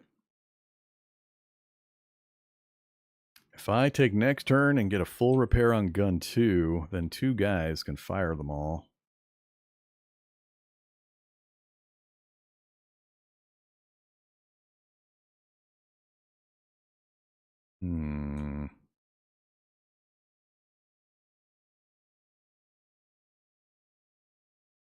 Well, I can't do it this turn regardless, but I'll have to think about next turn how I want to do this. The other problem is, with the loss of that soldier, I got one less guy that I can use over here. I only got 2 soldiers left in the fort, not dedicated to wall defense. So, I really need to get these in and not keep losing them to patrols. That sucked. All right, moving on. So, we got the guns set up. We are done here except for raising morale. Wow, where'd all my guys go? We used to have a pile of guys over here. All right, morale up a track. Number 5, nobody in the infirmary still. Knock on wood. And moving on to 6. So mobilization, doubt marker. We no longer have the mobilization marker, so we don't get that +2 bump anymore. It is not a red day. That starts on turn 6. We're not out of supplies, nobody in the waiting area or morgue, and nobody in the red sectors yet. So we get to draw 4 and resolve 3 again. 1, 2, 3, and 4. This will likely be the last time we get this kind of a big bump. We're just not going to have enough sources short of shelling and delivering and the morale option, and getting a bunch of those all at once to get high numbers here is going to be rough. All right, what do we get? Let's see. Miss to the hit bag. Oh, wait, we're in siege. No, we're not in siege 1. We're in attack, first attack still. Yeah. All right, still the top line. So 2 defenders, add a miss, and move 2 defenders. All right, well, I will, let's see, supply situation versus defender count. We've got 7 guys to get over, so 2 of my 9 will be adequate. So I think I will not do this one. Go ahead and move 2 defenders. So, officer and a soldier.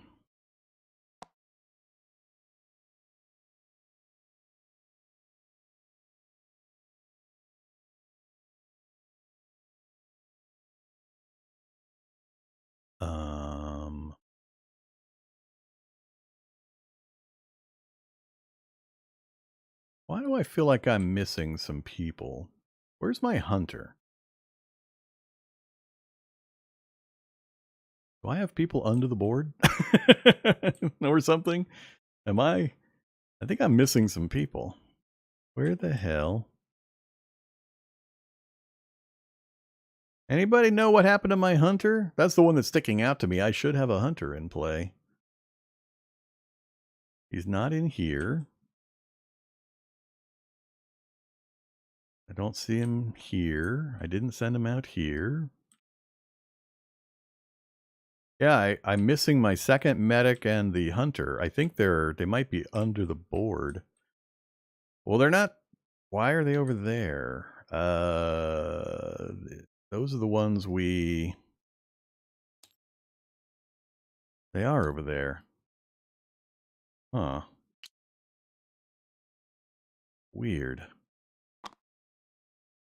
I had this one instance where when we were flipping this, I hit a key and something happened, and then I hit Control Z to reverse time, and I'm not sure if that's when they disappeared or what, but we did 3 units. Oh, I think I moved them over here instead of putting them in return. That's what I did. I didn't notice. Yeah. When I moved them from the snow shovel, you and me didn't notice I didn't move them to tired. I actually put them out over here. So these guys are supposed to be over here. It was these 2 plus him. He did the first shoveling and they did the second shoveling. So that's what happened. I just did a really big stupid and tossed them over there and nobody noticed. All right. I was like, I had more people. Where'd they go? All right. Yeah, that's a fun mistake to make. Glad I noticed something was wrong. Just couldn't get my brain to tell me how I screwed up. Where was I? Oh yeah, we were resolving cards and I was deciding who to move over. I'm going to stick with that. So That is the move 2 defenders. So then we're going to add misses to the hit bag, which is also very critical. Very, very good thing to do. That's funny.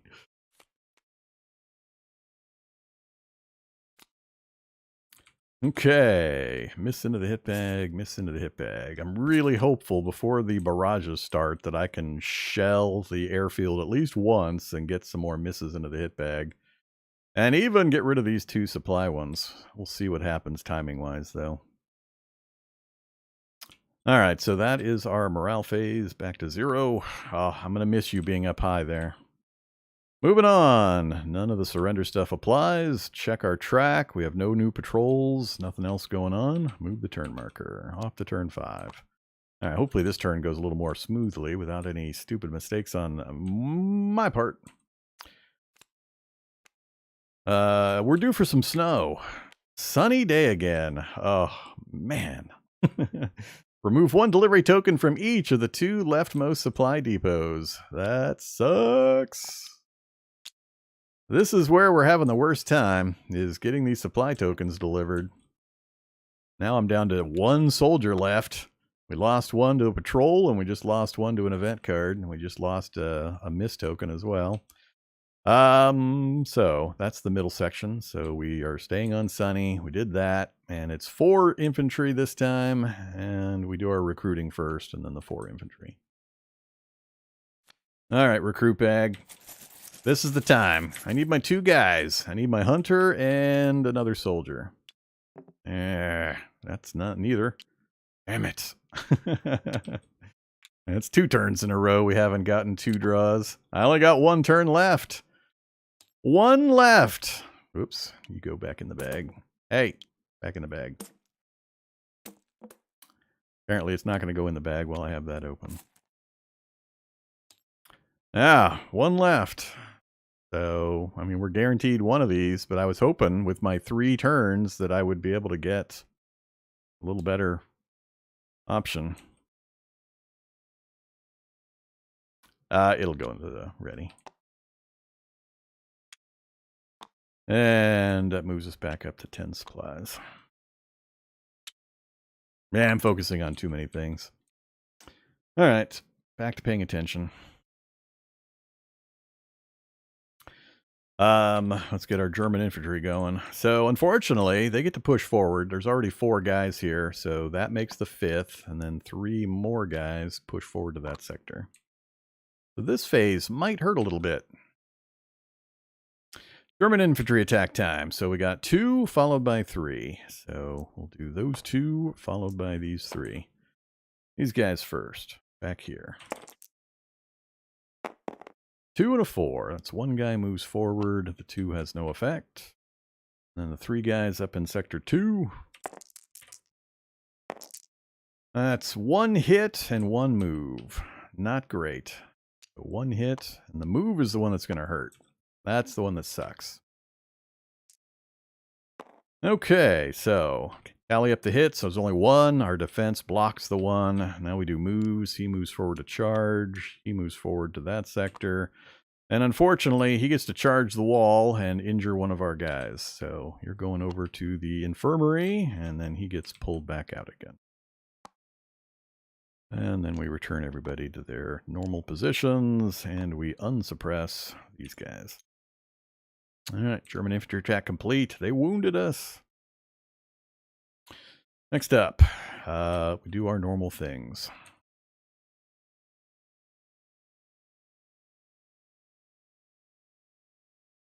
Yeah, unfortunately, they're completely separate rounds and events, so they do all their stuff, then I do my readying and so on, so I can get another guy on the wall, then I do my counter-firing. So that leaves me in a bit of a pickle.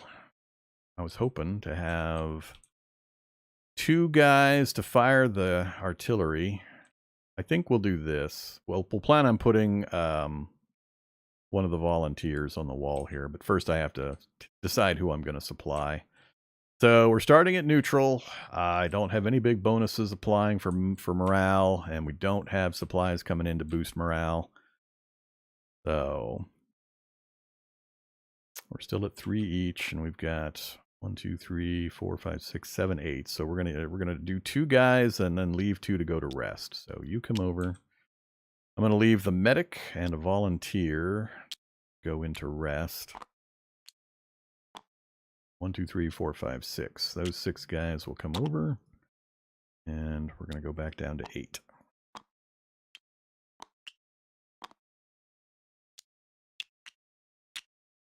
Okay, that's our work squad. So if we assume we're going to do this and that, I still need to get a bolster in, but I would love, love, love to get the other guns up, which unfortunately means 6 guys out of the 7 I've got here. I could pull him off, but he can't do many other things. He's not allowed to do a lot of the other jobs.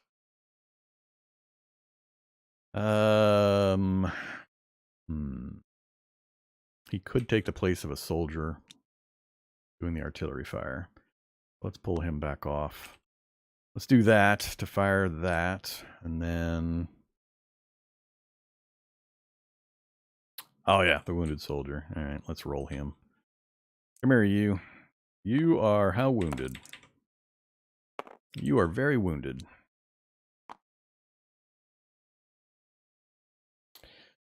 All right, so let's see. If we do guaranteed those 4 on repair, then yes, repair again. Followed by a medic to heal and a single soldier on that to get the last of the hope cards into the low morale deck. Because if I can keep this permanently stocked with all the hope cards, that means I can go to like -1, -2 morale and get supplies and such. Now the only problem is if I use it for the supply option, it's removed from the game. So I can't reshuffle it in later. But still. Yeah, I do have the empty defense slot. We're going to have to hold off on that one. I'm still thinking I'm going to go this one instead of that one. So 2, 4, 6. Get the guns up. Fire the guns. The problem now is I might not get this one up and running, depending on where I fire the guns. Which is going to depend somewhat on how effective our combat is. If I can at least get rid of these guys. Ooh, we're at the transition point, aren't we? Oh boy. All right, I got more stuff I have to think about.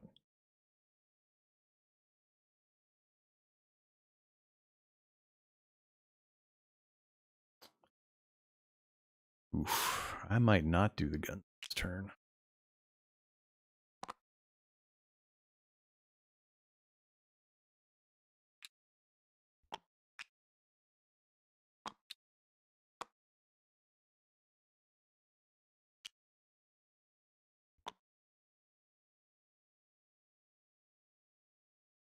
We do this arrangement. We either... Well, no, we get the second guns up. And then starting next round, we have the majesty of a fully operational Death Star, firing both guns each round. And then I just need to dedicate some repair guys to unjamming. But it'd be super powerful because I can turn the guns to wiping out infantry. I can turn it to taking out artillery. I can turn it to shelling the airfield.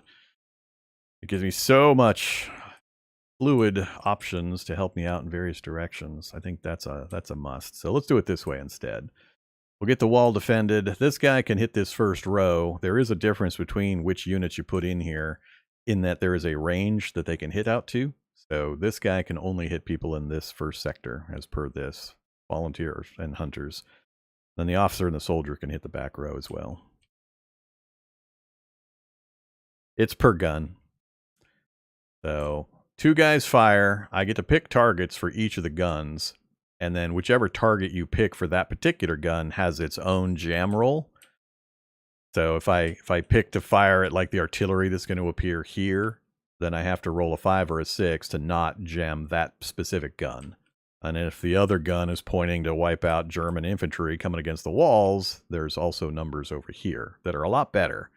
So if I try to kill this, a single gun will wipe this entire group. Because each hit of the guns, for each of these little hit indicators, you get 2 hits per revealed, and then you suppress anything that's anything else in the tile. So if I can get 3 hits and wipe that, and then turn the guns on this group, we'll basically completely wipe the Germans off the board. Which is where I'm leaning. I mean, I'd love to get these other things. And next round, we're definitely going to have to turn our guns to blowing up artillery that's going to appear. But that's where I'm leaning. It's going to depend on how many hits we get, though, what decision I make there. But if I can get both of these up and operational and then just spend time repairing them, I don't think I'll need any of the other snow tiles. The power that that's going to give me is going to be pretty substantial. So, all right, I think we're all set. We've applied everybody to where they're going to go. Let's go ahead and do the sequence. So first up is defend the walls, number 1. So we've got 4 rolls, but I need to separate the rolls. So we'll do a single roll. And then we'll do 3 dice for the second one. So my single guy, the volunteer, he needs 4, 5, or 6, preferably. I mean, suppression isn't what I need. I need to get everybody at least out of this. And I don't want to target my artillery to kill one guy that's left here. I need to make sure this hits the back row. So I need to kill all 3 of these, preferably. Oh, that is not what I need. Damn it. Come on. Don't fail me now. We had good luck earlier. Now we're starting to pay for it. All right, the other 3 guys can heal whoever I want. But, you know, we'll see if we get 3, 4, 5, or 6s. Nope. Nope. Damn it. All right. I just can't hit anything with these guys. So we eliminate 1, and then we suppress 1, and we suppress 1. There's some awful combat rolls we're getting, and that is going to be very impactful, because now I have a hard decision. I can't target 2 different locations with a single gun, and if I leave these guys here, then we're going to take a negative morale, which means we draw the low morale card, which we're in pretty good shape to most likely get a high card, a hope card. But we might not. All right, well, moving on. That's everything we can do here for defend the walls. Yeah, we're not firing this round anyway. So what I'm planning on is next round a huge barrage. So you're correct. There's nobody to worry about here. I was thinking a turn back before I made my decision to just wait for both guns to be ready. Because what's going to happen is during the transition here... Oh, actually, we're not at the transition point. We got another one to go. Never mind. Damn it. I'm getting ahead of myself. I keep thinking I'm about to transition over into siege mode, and we're not actually there yet. Yeah, nothing we can do here. All right, we're done. Nobody firing artillery. Supply run. Yep, go there. Grab that, and you're done. Next up, maintenance. So 1, 2, 3 repairs. Send the squad back home. And definitely going to be gun 1, gun 2, or gun 1, gun 2, gun 2, gun 2 repair. All right, that looks awesome. That's a magnificent display of firepower once we get to fire it. Moving on, we're promoting. So we're turning this volunteer into a soldier.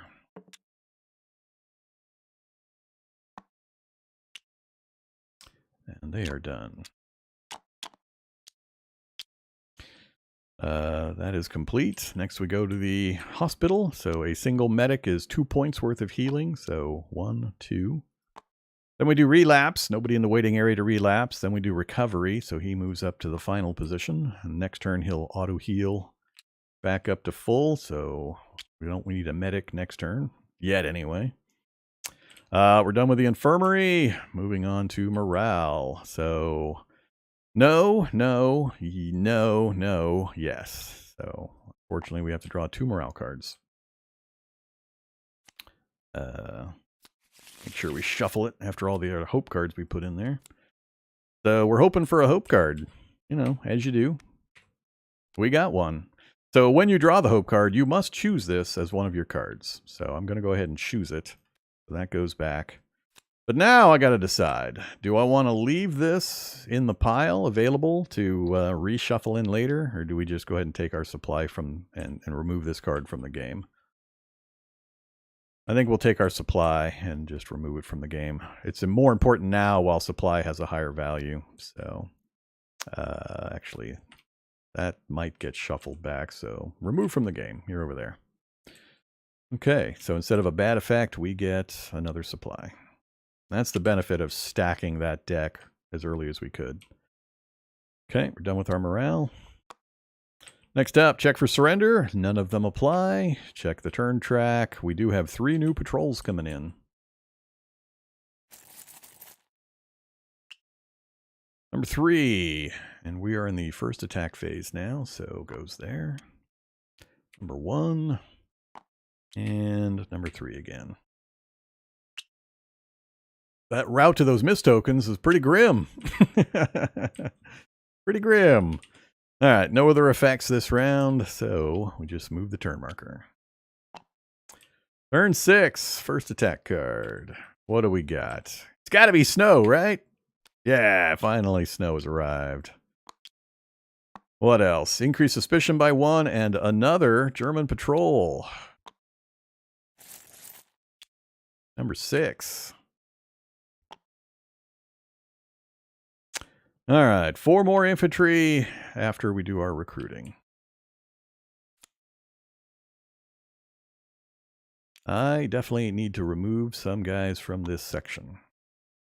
This is about to get really bad. So we can only put 1 there. Means all 3 of those guys get to go forward, and we're likely to take more losses. All right, so they're set up. Let's do our recruiting. It's my last opportunity, last recruitment round. So far, we've only gotten 1 per in the last 3 rounds. I was banking on at least one of those 3 attempts, getting us 2 guys. 6 in the bag, huh? 3 and 3, 2 and 4. All right. And we failed, of course. Damn it. That's hilarious, game. That's hilarious. And we got the stanky medic. Stanky medic showed up. All right. Well, that was not the best. That's what we left. Would have preferred anything else other than that result. We got the worst possible result out of the choices that were available.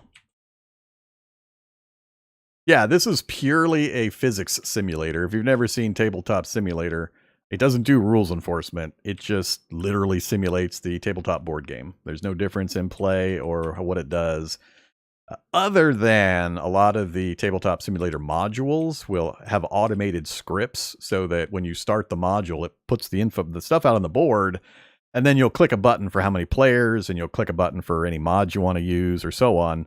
And then you say go, and it auto shuffles all the decks, and it auto distributes cards and pieces out where they're supposed to be on the board. And then you start play like you would normally play on a tabletop if you're playing it in the real world. That's what it does. But it's purely a physics simulator simulating the actual gameplay if you were playing it at a table. So it is not enforcing rules. It's not preventing me from forgetting things and so on. For that, you go to actual digital versions that have that kind of thing. So when you buy from Steam other versions, for example, because there are digital versions of a lot of board games, those generally have AI you can play against and rules enforcement and all that stuff. But this is purely the same exact thing as if I went downstairs and played the version I have sitting on my coffee table right now, or on my kitchen table. Okay, so where are we at? Oh, we're at the attack phase because I once again failed miserably on my recruitment. We did really good. The first 3 turns, good recruitment. Last 3 turns, bad recruitment. So it evens out a bit. We're still net positive compared to our first couple of attempts, but this could be fairly painful right here, depending on how I roll. Let's do the German attack. Once again, we start with Sector 1. We got 4 guys that are not suppressed, so we'll roll 4 dice for these guys. We got, ouch, 2 hits. So 2 hits and 1 move forward with the 3. Then we got 3 guys in the next group. They got nothing. Oh, nope. Damn it. They got 2 move forwards. Oh, that is painful.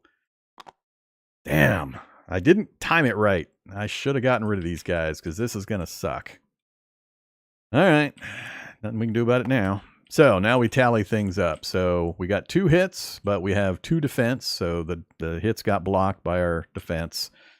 So those guys are done.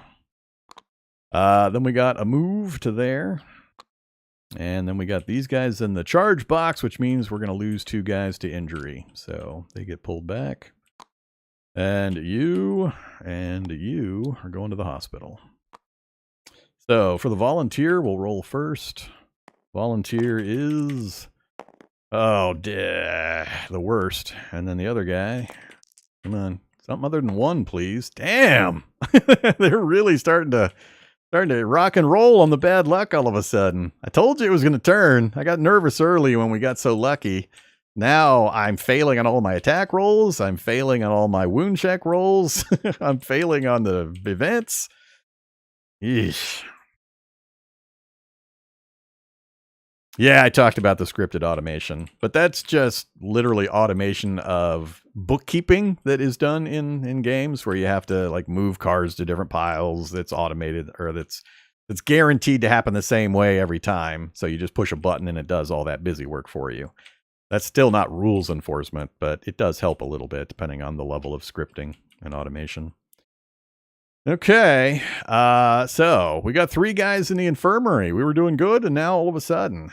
So that's going to be really rough. I have got to wipe these positions, which means I'm probably going to have to turn the guns here, which guarantees we eliminate everything out there. So there's 4 guys and 4 guys. So if I just assign 2 guys to the artillery, we're guaranteed to wipe them both. And we have an okay chance of not jamming the guns afterwards. So that's good at least. We'll start the siege phase with a clear board. So we have paid the price for my prepping the guns. So I'm okay with what's going on, because that'll give us at least a turn or so to get some repairs and healing done before the next wave of casualties start hitting the infirmary. All right, so they're done. Now we move on to my turn. So the guys go from rest over to ready. And we've got a lot of supplies. Surprising. Well, I mean, 9. That seems like a lot. It's also the last turn that we're going to have 3 per. Going to go down to 2 after this round. So 4, 8. We have exactly 9 guys. So I am definitely going to use 3 cubes. 3 times 3 is 9. 1, 2, 3, 4, 5, 6, 7, 8, 9. So everybody over.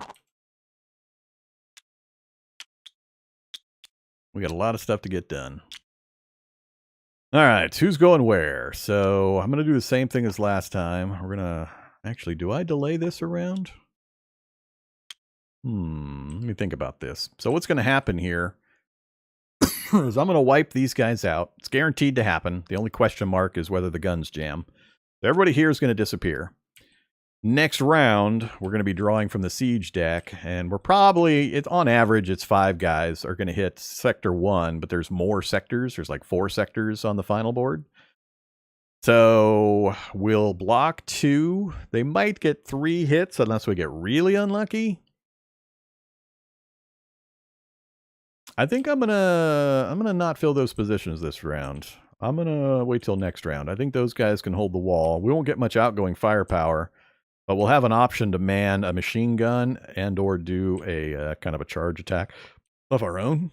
So I'm gonna task these guys to other things that I think are going to be more important. The other big important thing is we're about to transition into siege, and this is going to fire off this section of the board where the artillery comes out. We move our supply marker, and then we flip the board. The artillery is going to land at these 3 positions, 1, 2, and 4 on this line. And the effect of that is that these 3 pieces get pulled off the board, and it's going to have a number 3, 4, and 5 underneath them. And at the beginning of the round, when we draw the siege card, it's going to tell us that we have to suffer bombardment, and the number of bombardment tiles we draw out of the hit bag is equal to whatever the highest number showing is. So I absolutely need to make sure I blow up artillery next round. So the problem is going to be if both of these jam next round, then I'm not going to be able to blow up all of the artillery just using my guns. And that's going to be their primary task, because I don't have enough soldiers out there to blow them up unless I send them out. Well, I can send them out next round. But that's the other consideration, is we got artillery about to hit the board. And the first bombardment sucks unless we've stacked this up with mist tiles, and we've only done a little bit of that. So we're likely to both jam guns and get damage to the guns again once we start drawing out of this bag. So it's going to be questionable just how often I can keep both of these guns operational fully. So what are we going to do here? Ideally, I would probably get 2 medics over here. That gives us 4 points of healing. 1, 2, 3 would get these 2 guys out of the infirmary this turn. And then he would move up to... I'd heal for 1, and then he'd recover for 1. We don't have the medicine cabinet. I'm not sure I can afford to dig out more snow, given all the things going on. I still need to bolster 1 more. So let's assume we're going to use... Let's assume we're going to bolster with these 2 to get the defense maxed out. We're going to absolutely fire the artillery with those 2 soldiers. I would like to send you out and get some more supplies coming in. Same with you. I'd like to get another soldier out in the field, either to blow up artillery or remove patrols, because I can't let the patrol bag empty. There's only 3 more patrols in there. I got to start eliminating patrols, otherwise bad things happen when that patrol bag empties. So we'll send those 2 out on missions to either blow stuff up and or recover supplies, because I got to get supplies coming in. We're going to run out of supplies in the next turn or 2 without any other sources coming in. What's that leave me? 4 tokens, one of which is the leader. So if we do... I guess I could triple up the medics. That will get him out next round, because that gives us 6 points of healing. 1, 2, 3, 4, 5, 6, and then he'll recover to that position and be ready to leave the next round. So let's do that, and do Inspire for a morale, and then do Repair. There's only 1 more hope card to put in there, and I'm likely going to be discarding them every single time for supplies, which means I only need this effect. Repairing this just gives me a shield or miss point for something else getting hit.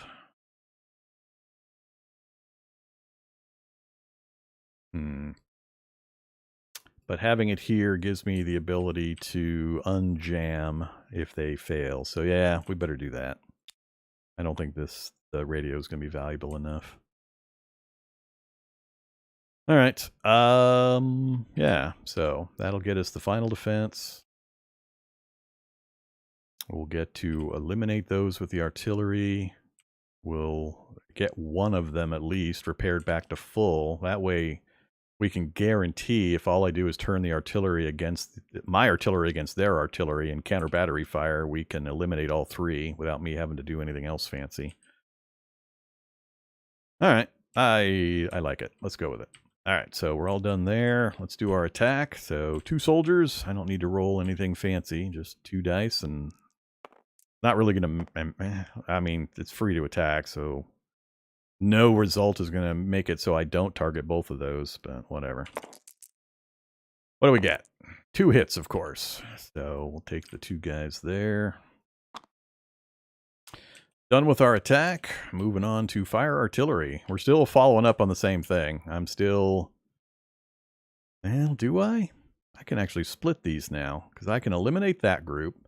This group's going to get set back and is suppressed, so that's going to have minimal impact, although guys in the next round are going to flow forward slightly. But that's fine. Yeah, I think it's going to be more powerful to not hit those, so it actually is a big deal that we rolled 2 hits. That's going to change my arrangement. So for the artillery, we're going to use 1 of the guns with the 2 hit symbols to fully eliminate that group. So we get 4 hits total between the 2 guns, guaranteed, so they're out. I'm going to leave those guys alone. With the second gun, we can either... I could take out some patrols, or we go for some of the specialty stuff. My last opportunity really to get miss tokens into the hit bag before we start getting bombarded. And what I could do is I could take the 2 miss and the 2 morale, or the miss and then remove this one so he doesn't have the option to remove my supply, which I think is going to be more important right now. We can do this later. Getting this out before he's allowed to put it into the bag, I think, is going to be more important. So yeah, let's do that. Unfortunately, it's going to have a high chance of jamming the gun, but that's all right. I'm also going to have to roll a jam here, but I got a better roll for that one. All right, yeah, let's do that. So we're firing the artillery. We eliminated that gun. Let's go ahead and roll the die first for this one. So we want to roll a 3 or higher, not a 1 or a 2. Okay, awesome. So we did not jam the gun. Second gun, we're firing up here, and I'm going to take the 2 misses and then remove an air stack. So this gets unlocked. Whoops, out of the game and out of the game. So we don't have to worry about those anymore. And then we're going to take 2 morale. I'm tempted to take the move surrender marker down 1 to go for the German retreat victory, but I better play it cool until I know I've got a better handle on things. So I'll take the 2 morale. That's going to be way important because that's going to get us with our morale bump from our leader. Oh, it's a red day, so that's a wash. But we'll still be drawing 3 and resolving 2. Oh, nope, it's not a wash because we've got guys in the red sector, so we're only going to be at 2 cards. That's fine. Nothing I can do about it now. So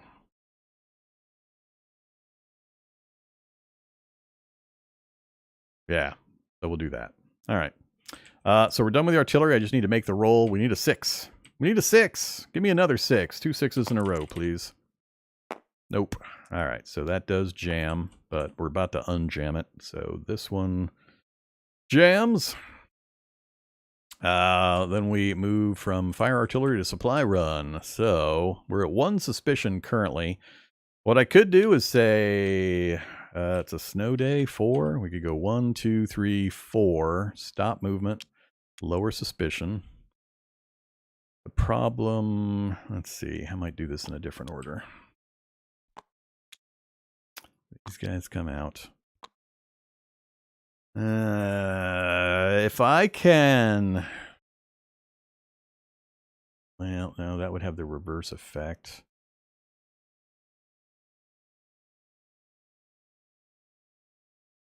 If I move the soldier to here, for example... I can't think of a way I might be able to get him in anytime soon.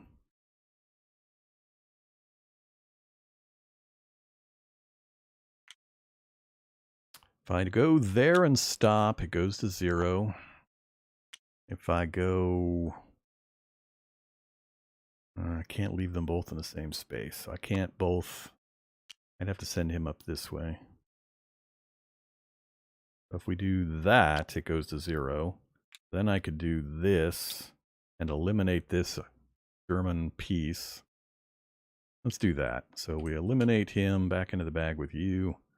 It's guaranteed, because when you kill the unit, you have to make a check to see if your soldier gets injured. But what we roll is we roll against this suspicion track, and you just have to roll higher than whatever the current number is. So with the number at 0, it's guaranteed, and I'm not going to get hurt.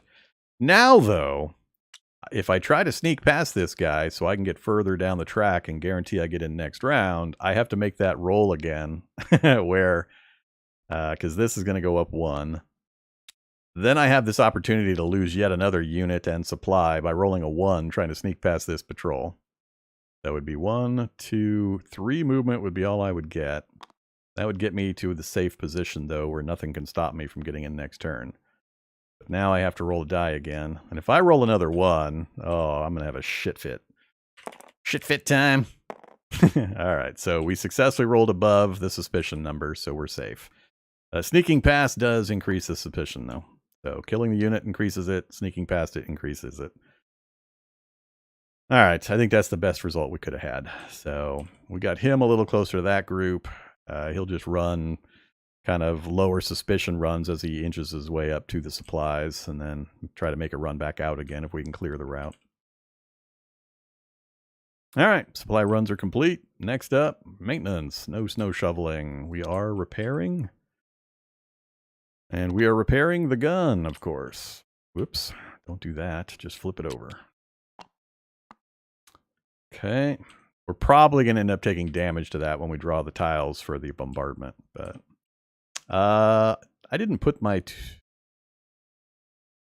2 mist tiles in, did I? Anybody remember? I did not. Could you start with... Wait, did I? I think we had to take one out. I can't remember now. Did I put that one and that one in the bag? Or did I get those in from previously? Alright, I need you guys to be my backup memory systems. Did I add the mistiles to the bag or not? I can't remember. I got talking and thinking and doing other things before I finished resolving things.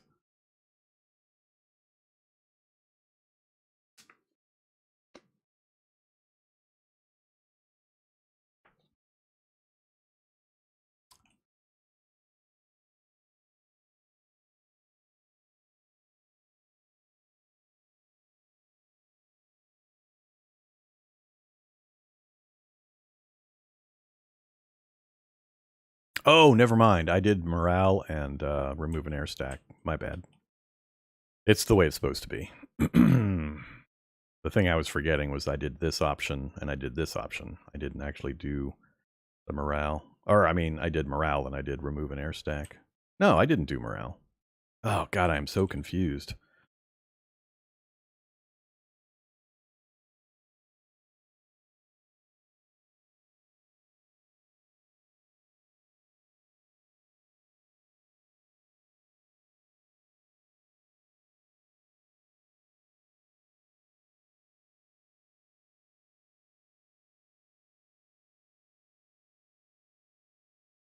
Well, we're going to play it forward from where it's at. Because I have 2 morale here, which I only could have gotten from that. Yeah, I think I did morale instead of the misses. All right, let's roll with it. So we repaired the gun. Let's go ahead and bolster, get our final level of defense. Nope, don't stack that, please. So we're done there. We do have Inspire for 1 more morale, but we're going to lose that in a moment. And then our hospital. So we have 246 points worth of healing. So that's going to be 1, 2, 3, 4, 5, 6. Then these 2 guys recovered their way off of there. And he recovers to that. Pretty good. All right, infirmary's done. So it is a red day.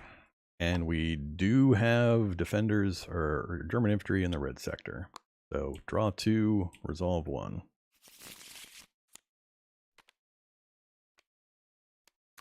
Remove a German patrol from the map and move 2 defenders. So we get 1 of these, huh?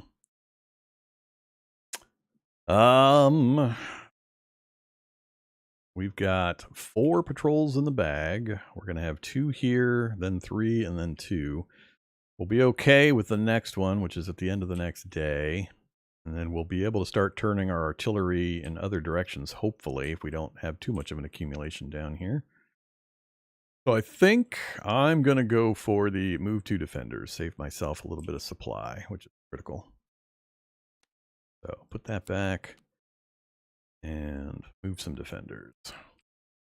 Officer and...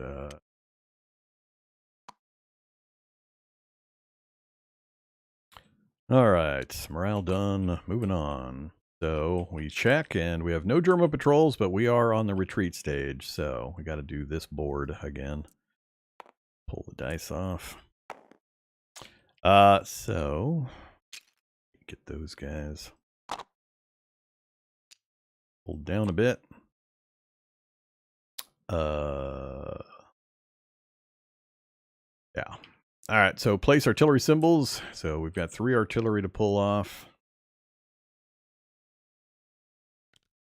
Artillery number 1, artillery number 2, and artillery number 3.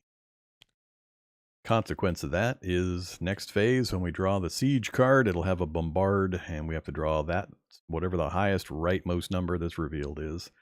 So when we destroy these artillery pieces, they get put back on top of these, which gets us back down to 2 per instead of 5 per, which is a huge difference. But we're going to suffer this first round no matter what. All right, so that's stage 1. Move the supply marker, so we're now down to 2 per, which is really hard. Then we remove the first attack board from the main board. Move any infantry. We'll set those aside. And they go to the first sector on the other board and place a tile on the machine gun, which is the tile right there. So we're going to remove this board now. We don't need it ever again. Hey, come here, status tile. You can go away. That goes on to the machine gun. All right, so this is our new board. So we're now at 4 sectors, and these 2 guys get put down here. Yeah, we're all set. Okay, so we have done that. Move the turn marker. Turn 7. And then it proceeds like usual.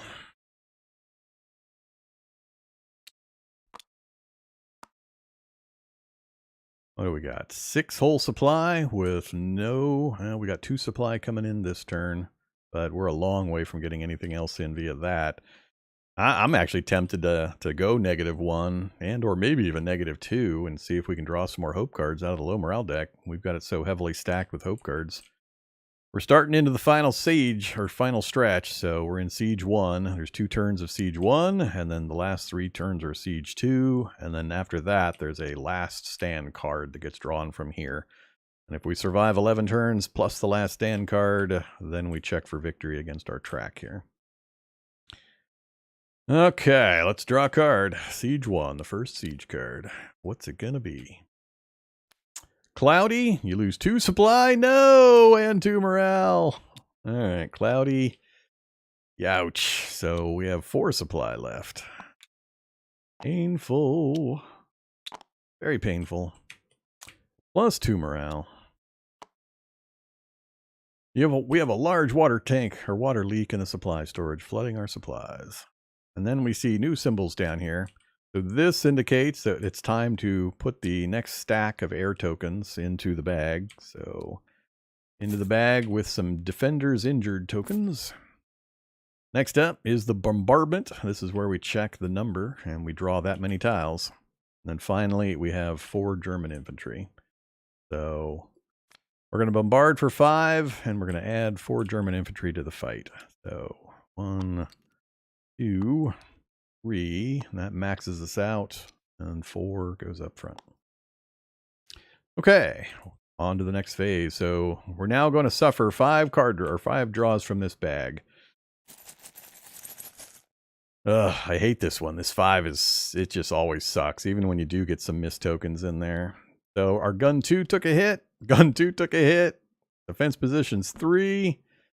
The artillery track goes up 1, and gun 1. 3 gun hits. Ouch. All right, so this thing goes up 1. This acts as a redeployment for the artillery pieces. When this bumps into any of these that are on the board, they immediately get deployed back out onto the board.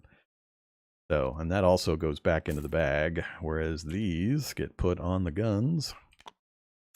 That hurt. That's going to take a lot of repairing to get that stuff back up and running. I was hoping it would spread the damage out a little more. And then defense position C. You just took a shell to the head. So off to the infirmary. At least we still have a defender. It's really bad if you don't have any defenders when the shooting starts. So at least they didn't get rid of all of our defenders. And then we got to roll a die to see how wounded he is. You are how wounded? You are 4 wounded. So number 4. All right, we follow up the bombardment with the infantry attack. So 3 guys and 1 guy. So 3 guys followed by 1 guy. So the 3 guys. They got son of a bitch. All right, so that's 2 hits. Luckily, we've got 3 defense, so we're okay, because even if he hits, it won't get through to defense. And actually, I prefer hits right now to moves. So hits we can block, moves are bad. So let's go ahead and do the 1 guy.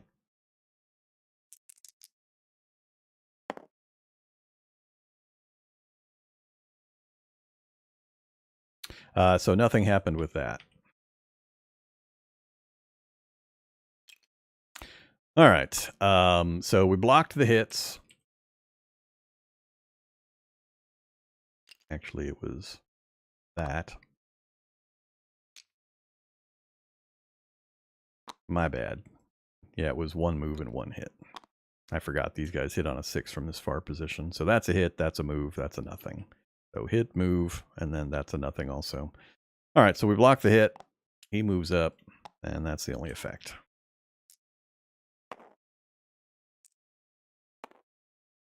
So pretty good round for us in regards to the German infantry. Now to talk more about this board, this is the final board.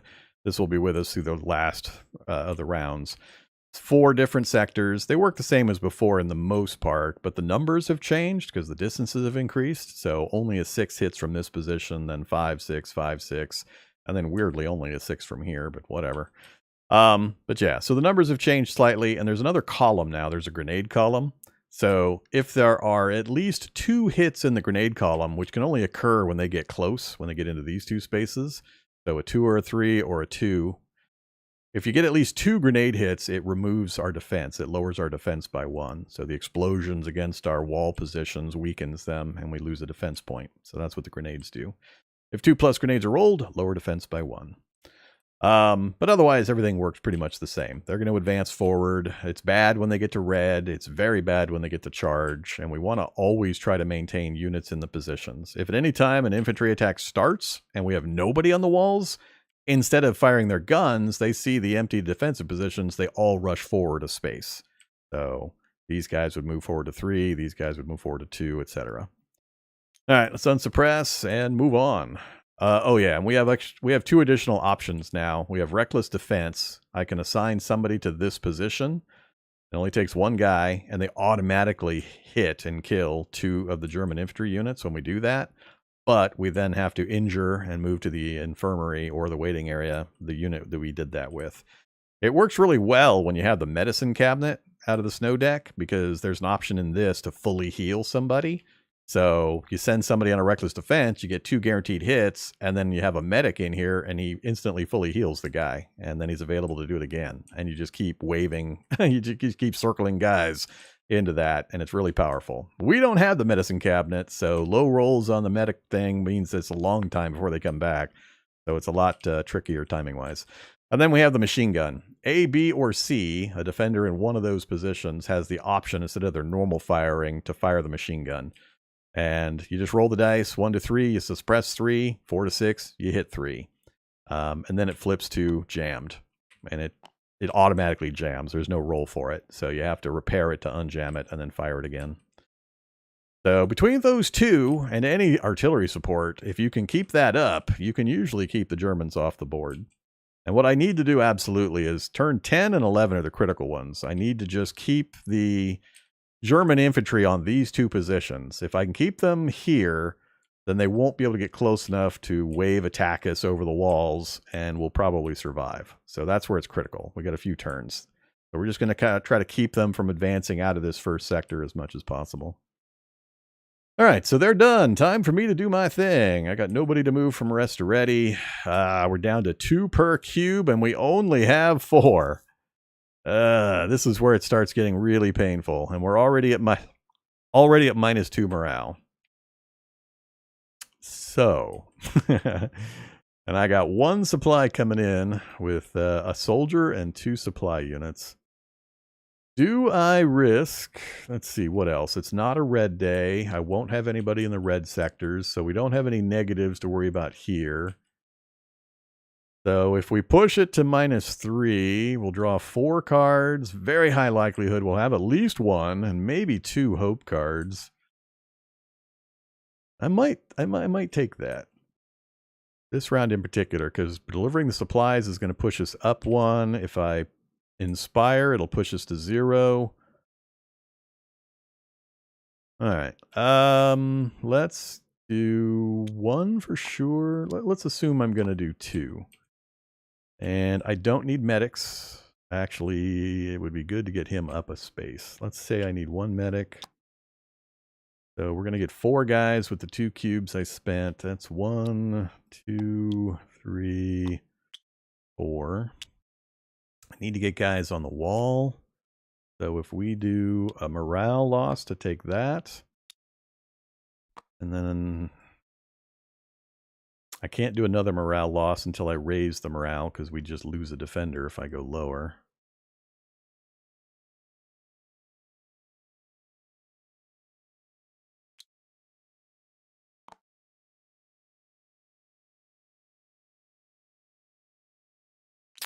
Screw it.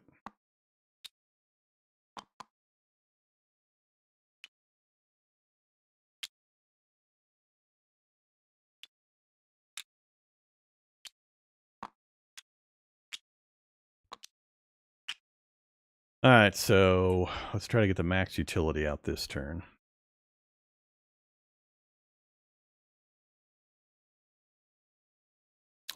Assigning position. So I absolutely need to get a soldier there.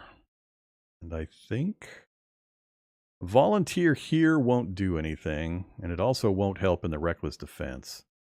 We got heavily damaged guns, so I can get at most 2 hits. And I need... This is going to suck. I could send him over to eliminate that artillery, but we risk him getting injured doing it. He's coming in. Then I fire an artillery piece at another. That leaves 1, which means we'll be drawing 3. And I leave the last one for next turn.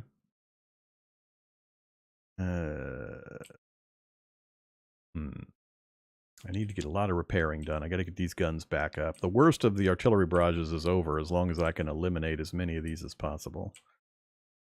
So I think I'm going to let him just heal naturally.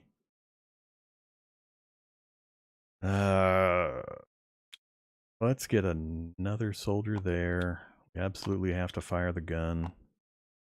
I would like to do inspiration, which leaves me with an odd number of tiles. So if we do put the medic in to get him back out this round, 2 and 2. I need to repair, and I need to repair. At least we're done bolstering.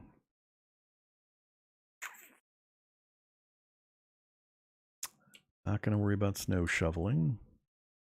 I'd like to get another unit out, but I think I'm going to have to hold off. I could not do the morale, do this instead. Then I can shift him up 1, lower the suspicion, send a second guy out, lower suspicion. Well, I could take the chance of blowing the guns up and going to the infirmary. I think I'm going to do this instead. Let's have the officer help with the artillery fire. I'll just take the big hit on the morale and hope we get some hope cards. As you do, because I got too much repairing to do. I got 4 things I need to repair. I'm only going to get 2 of them done. Otherwise, we're going to start falling behind something fierce. So the artillery will get 2 hits, and then I'm going to try to eliminate the 3rd artillery piece with a soldier, I think. Get them off the board.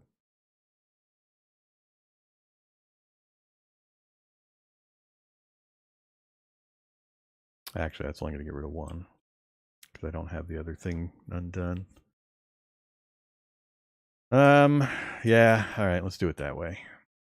We're down to a single supply cube. Oh my god, these last turns are so brutal. So brutal. Things are looking good until these last few turns every time. Alright, let's go ahead and process. So, first up, defend the walls. Let's go ahead and these first 2 guys will fire normally, and B is going to use the machine gun. Nobody is doing reckless defense, so we'll do 2 guys normal, 1 guy on machine gun. Hits, please. 2 hits. So get rid of those 2. Awesome. And then a single guy on the machine gun. If we can get a hit with that, we'll eliminate 3 more. Oh, that would be so nice. So nice. Be nice to have some luck for once. Oh, awesome. Oops. Okay, one lonely German. That's really good news for us. It does cause that to flip to the jammed side. Now I have to decide, do I repair the machine gun or do I repair... I'm going to repair that one so we get that gun fully operational. But then do I take that or do I get that going again? Or do I repair that? Or do I repair these two and not worry about these? The decisions. All right, however, we're done on this board. Moving over to artillery, the next big puzzler. What are we shooting at?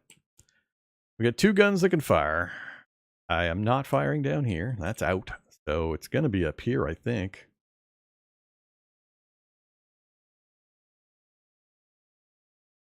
Or do I satisfy myself with taking out one, hoping the soldier gets another? I could even try for two soldiers. I could try all of them and then task the other gun to one of these.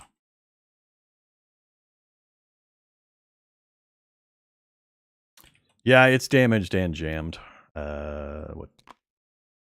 No, we don't have any jams.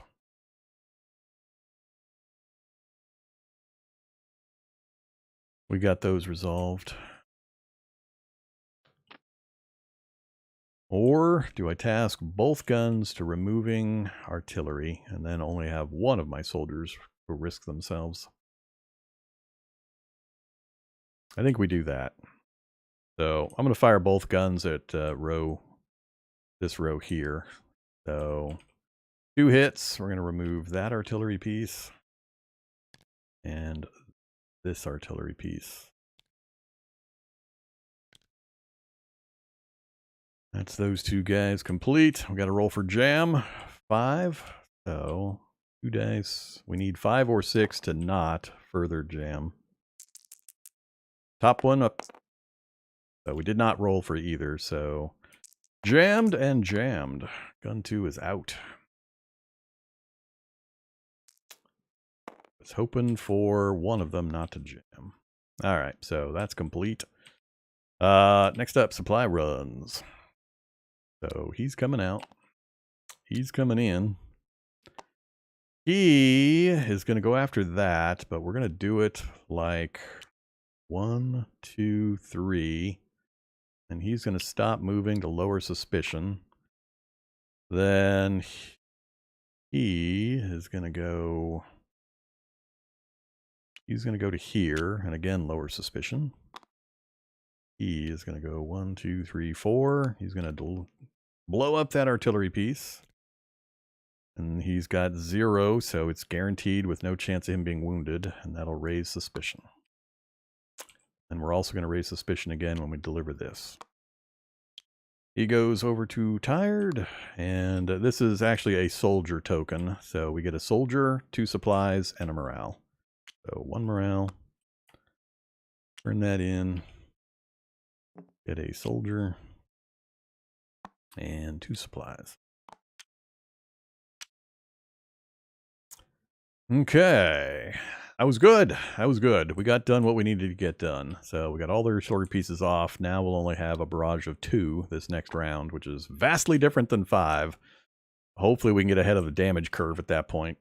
And it'll be a while before, well, hopefully it'll be a while before these get redeployed. We'll see what happens. So supply runs are done. No shoveling snow. We're doing repairs. What are we going to repair? So much damage to our guns. Remember when they were all ready to go? I think I can go a turn without the machine gun. It's going to be more important to get this stuff going again because it gives more options. So let's do... No. I'd like to get the defensive position C back up and running as well. How does jamming work? You have to roll higher than the number listed next to whatever location you're using the artillery on. So, I'm sorry, equal to or higher. So a 6 there, a 5 there. What did I roll, by the way? Did I roll a 5? Maybe I screwed up. I don't remember.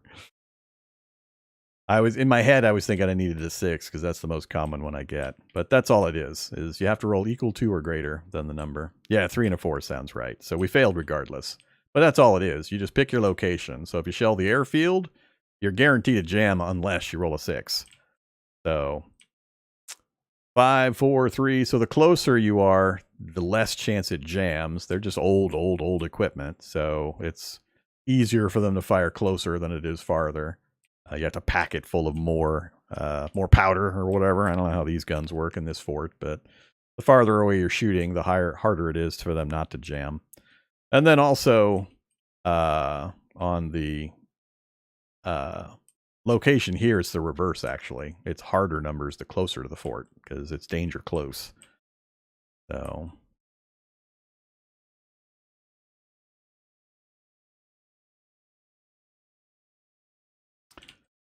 all right. Damage and jamming usually goes from this side to the left. So you start here and you work your way over. And then repairs go the reverse direction.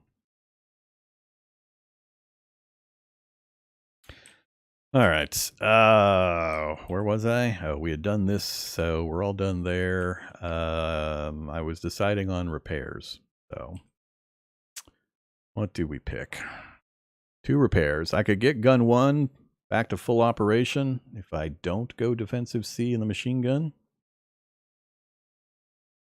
Correct. You can't just pick the 2 that you want. You have to go in sequence. So I think I'm going to leave gun 2 the way it is, and we'll get gun 1 fully operational. I think that's going to be more powerful. So we'll flip that, and we'll remove that, and we'll hope it doesn't get hit again on the next barrage. That's the rough part, is you repair it, and then before you get a chance to fire it, they hit it again, and they keep damaging it, and you never get to use it at full effectiveness. That always sucks. Because it's guaranteed to jam this one. Or, bombard that one. All right, so we've done our repair choices. I got nothing else in there. We got 1 doctor for 2 healing points worth. We only need 1. So he moves to there. Nobody in the waiting area to relapse. These guys both recover. Now we're to the point where we have way more people than we have supplies to get them back into useful position. So we're done here. Morale. It is not a red day. We're not out of supplies. No, no, no. So no adjustments. We draw 3 and resolve 2. 1, 2, and 3. We got 1 of the hope cards. So we have to take that. So we get to choose which of these we don't want to do. I'm going to choose to not do this one. I'll take the injured defender. I got more people than I can deal with right now. So you go back. We will injure a defender. And I'm going to go ahead and take the supply and move this out of the game. All right. Off you go to the infirmary. You are damaged by... ah, damn it! Oh, man. I am having some rough rolls in the old infirmary. All right, reset morale. And we have 2 more patrols coming out of the bag. Number 5 and number 2. Okay. And it is not retreat or last stand. The only one left is last stand, so we don't have to worry about that for a while. It's just the next patrol's on turn 9. Move the turn marker. We're into turn 8. Don't forget my 1 supply from... what? From where? Oh, from the card. Yeah, you're correct. Sorry. I get too busy processing and moving other things around. All right, so that's it. Beginning of the next turn. Siege 1. Yeah, last turn is Siege 1. Cloudy again. Doesn't change. Oh, that's exactly what we did not need. Damn it. Oh, wait, no, that's okay. That's adding it to the bag. More likely we'll draw 1, which will move the token. So we're done there. We're done Cloudy. More German artillery has been spotted on the road to Hegra. Yep. Now it's the bombard, or the air tiles, bombard, and 5 infantry. So, unfortunately, these now get added to the bag. 5 German infantry, and then we'll draw our bombard. So 1, 2, 3, 4, 5. And we only draw 2. 2 is so much better than 5. Miss tokens, please. Oh, thank goodness. Now we only have 1 to worry about. God damn it. Oh, that's hilarious. How many different tiles are in here? I mean, yeah, 3 of the 12 is gun 1, but damn it. Just fix that thing. All right, German infantry attack. So we got 5 on the back row. Come here, German infantry meeples. Move over there. All right, so we'll do these 5.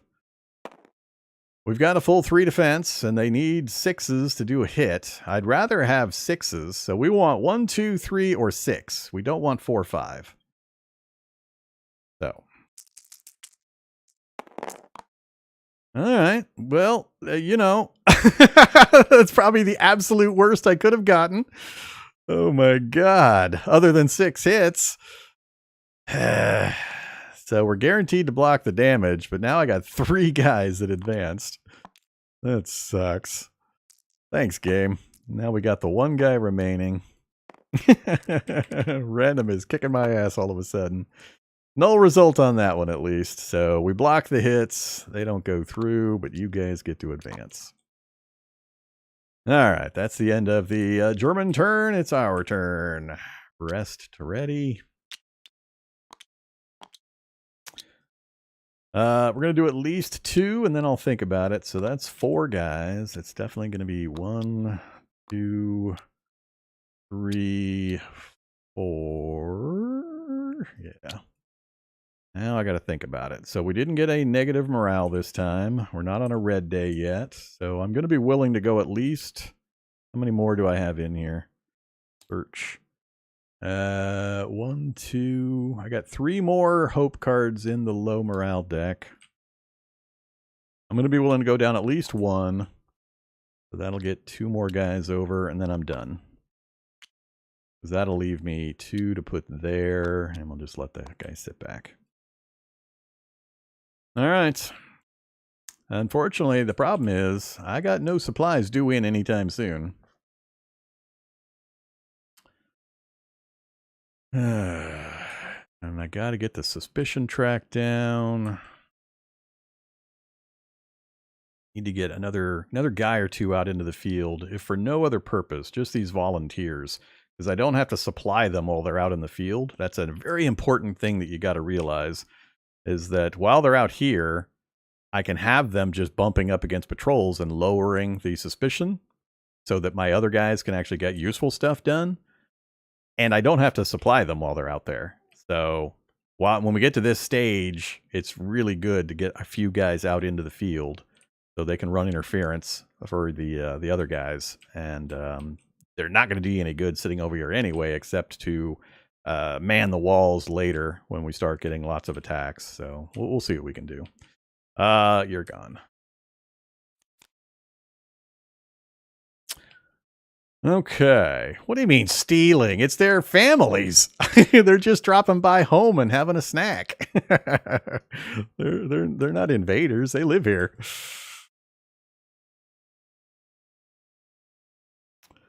Okay.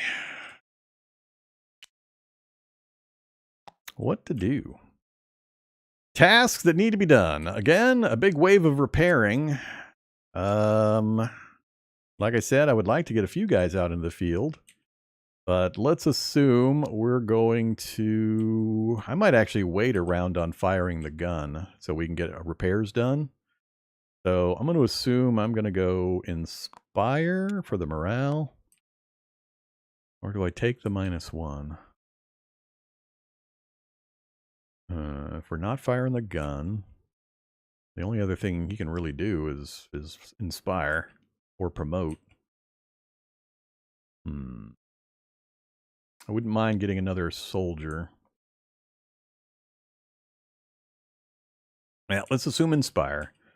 Let's assume I get 2 guys out into the field to run interference and lower suspicion so we can blow up patrols, artillery, or get deliveries made. It'd be great to get these last 2 mist tokens in the bag and get the supplies for the final push. But we're going to have to sneak past or eliminate 2 patrols to do it.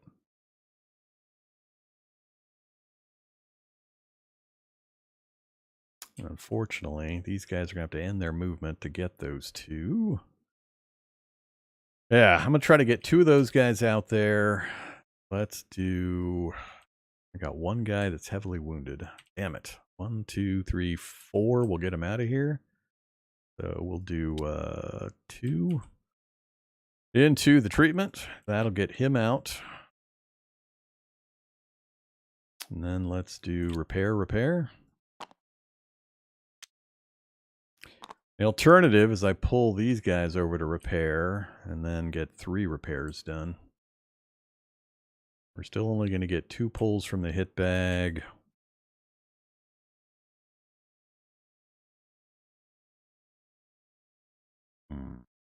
We leave him. Am I anticipating more wounds? It'll fill my infirmary up. We're only going to get 3 shots at these guys. We're going to suppress or kill, guaranteed. So problem's going to be the push forward with these guys here. If there's like 5 next round, 3, and then it pushes forward and pushes forward. So I got to keep eliminating.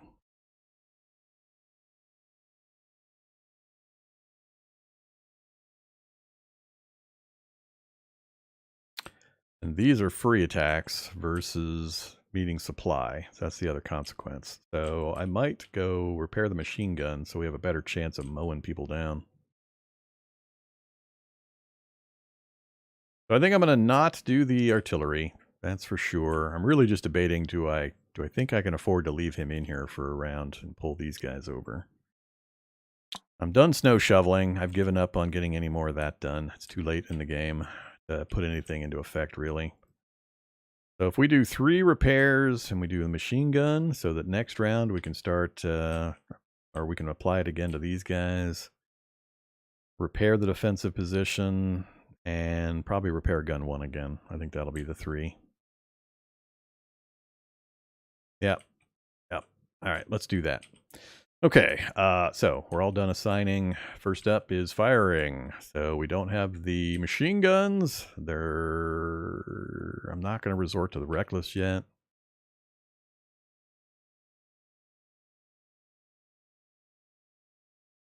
Yeah, all right, let's just fire our 3 dice. See if we get any hits. 1 hit and 2 suppress.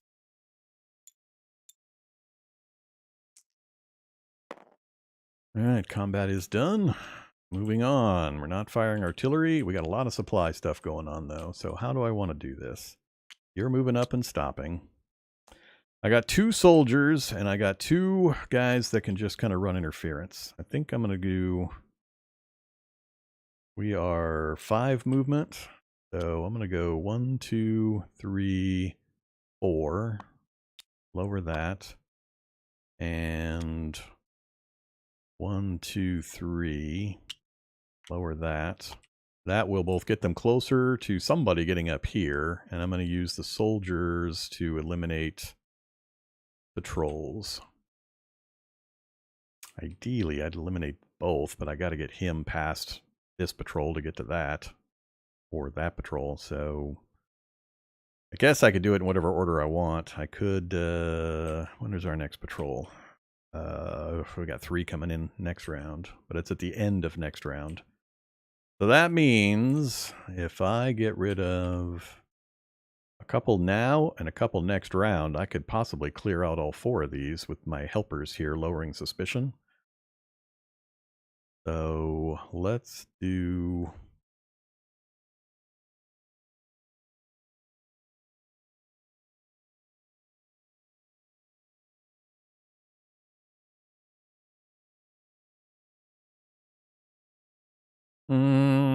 I could, but the 5 lane doesn't help me in regards to the supplies because there's no connection here.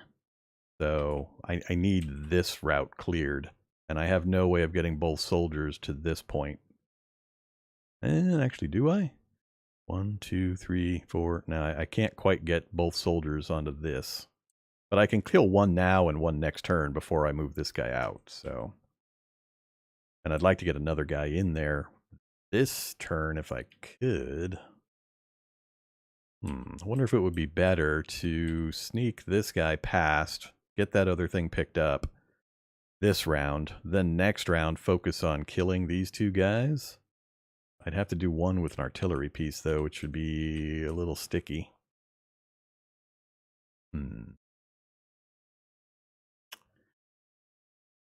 Or I just run past them. I just keep the suspicion low and I just wave as I go sprinting past. I mean, that's the other option. I need to get rid of some before the next patrol because we've only got 2 patrols in the bag and we're going to have to place 3. So by next turn, I need to kill somebody. So I think it's more important to get this guy up here. So I'm going to use the low suspicion to get him up and ready. That way they can both sprint out of here next turn as soon as we either eliminate them or I just lower suspicion and allow them to run.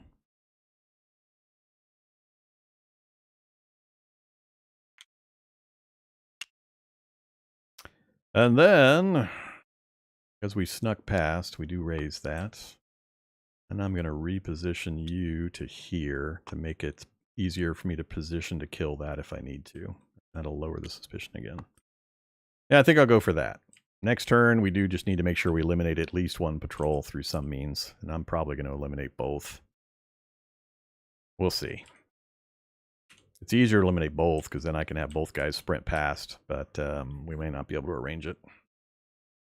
Because I'll have to stop moving if I eliminate with the other soldier. Otherwise, I have to task a gun up there.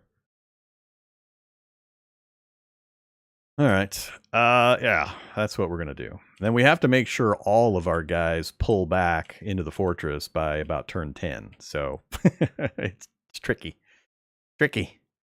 Oh, yeah, he can attack. The problem is he can get injured and the supply goes away.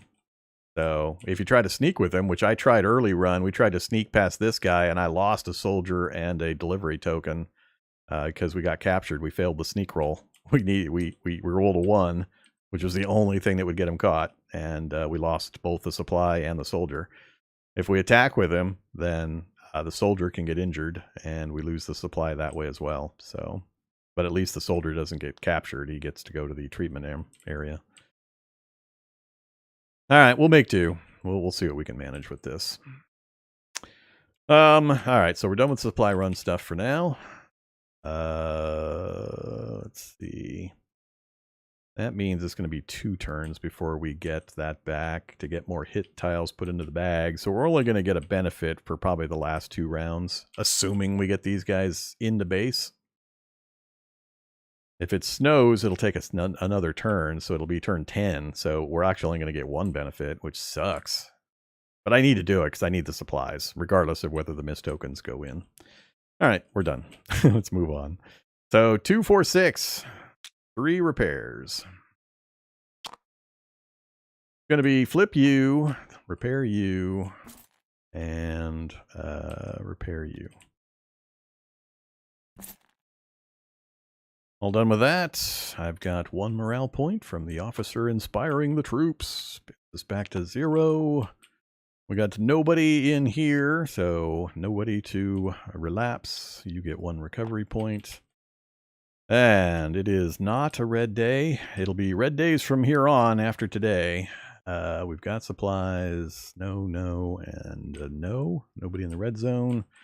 So no card draw, no surrender, and no German patrols this round. So we just move the turn marker. We have entered the final stage, Siege 2. So we're drawing from that deck now. All right, I've only got 2 supplies, and if I use them both, I won't have supplies coming in fast enough to keep me from taking the negative morale for being out of supply here. So we'll see what happens. Let's go ahead and draw our first Siege 2 card. We got, oh my god. Wow. Holy crap, is that a game-ending you lose card? Oh my god. I don't think I've seen that one before. In all my plays, I don't think I've seen that one. That is snow and lose all your supplies and lose defenders. Oh. Wow. Now I have a rules question. If I can't pay the full amount, I lose 3 defenders, or do I have to lose 2 and lose 3 defenders? Because that seems to be a double dip. Because if I had one more, I wouldn't take this. That is so freaking harsh.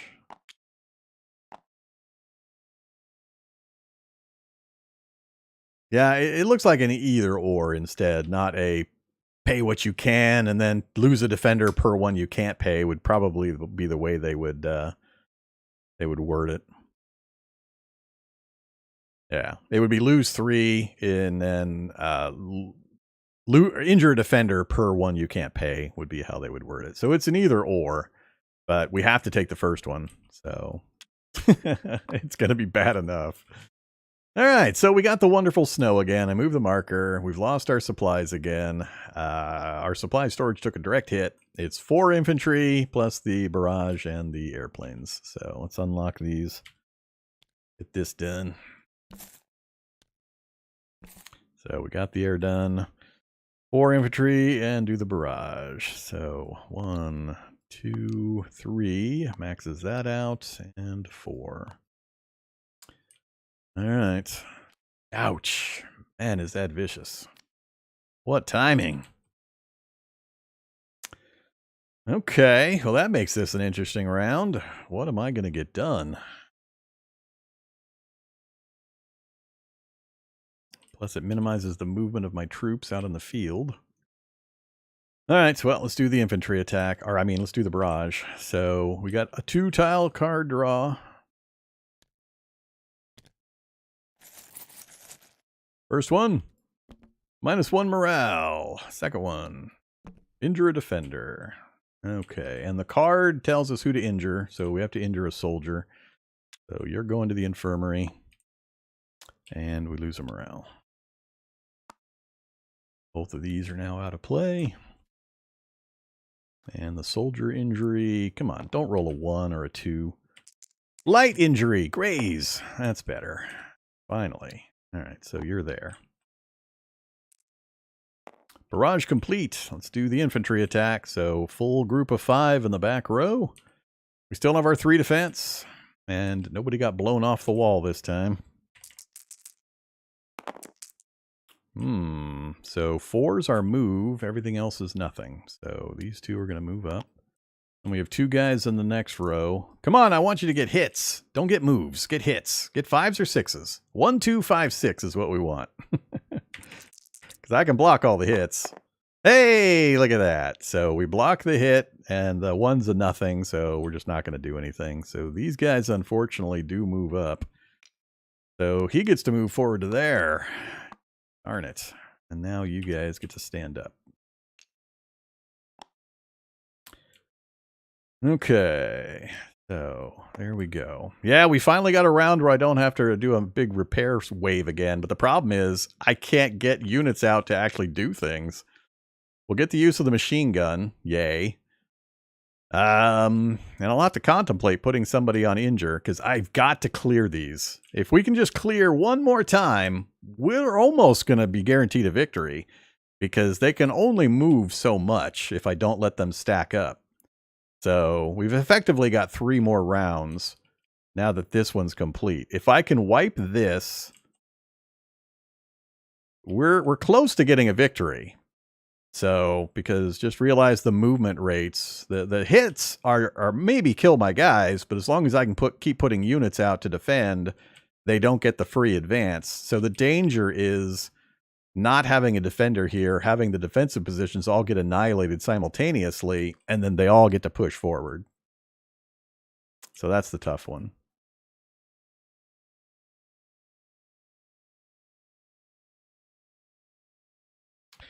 Well, there's the final wave card, the last stand card as well.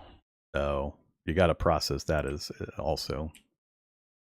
But timing-wise, we're in fairly good condition. It's the lack of supplies is, yes, that's going to be painful. If I can just get these guys in with these mist tokens and the supplies and morale it's going to give me, not this turn, but next turn, that'll be a huge, huge boon to us surviving the turn 11 and the last stand cards. So if we can just get a good result on this round, getting these guys pushed forward to guarantee they make it into the base next turn, that'll be huge. So that's my focus. That and trying to kill guys. So machine gun and guns are all aiming here. Everything's going into here for this next round. I may never get this back up and running again. I'll probably have to ignore this from now on, because I just won't have the people to repair it constantly. We'll just try to keep this one running and keep clearing, and then we'll have a victory, I think. So we're in pretty good shape, considering what time's left and what else we're going to have to deal with. I do have the patrol problem, so I still do need to eliminate at least one patrol. So, all right. All right, so we've done their attack. I got to figure out what we can afford here. So if we spend morale, it's going to get pretty dangerous. We're already down 1. And it is red days from here forward, so we're guaranteed to have the red day, plus we're out of supplies. So that's going to push it down to draw 4 low morale cards already. So I kind of need to get the officer over here, but I can't. So these guys come over. I can't fire my gun. I can't fire my gun, literally, without spending a morale, which is, I'm going to have to. No, that's not going to help me either, because then I'm not doing the Inspire, which means I'm going to lose a defender. I think I'm going to have to sacrifice a defender, because I absolutely need to fire my guns.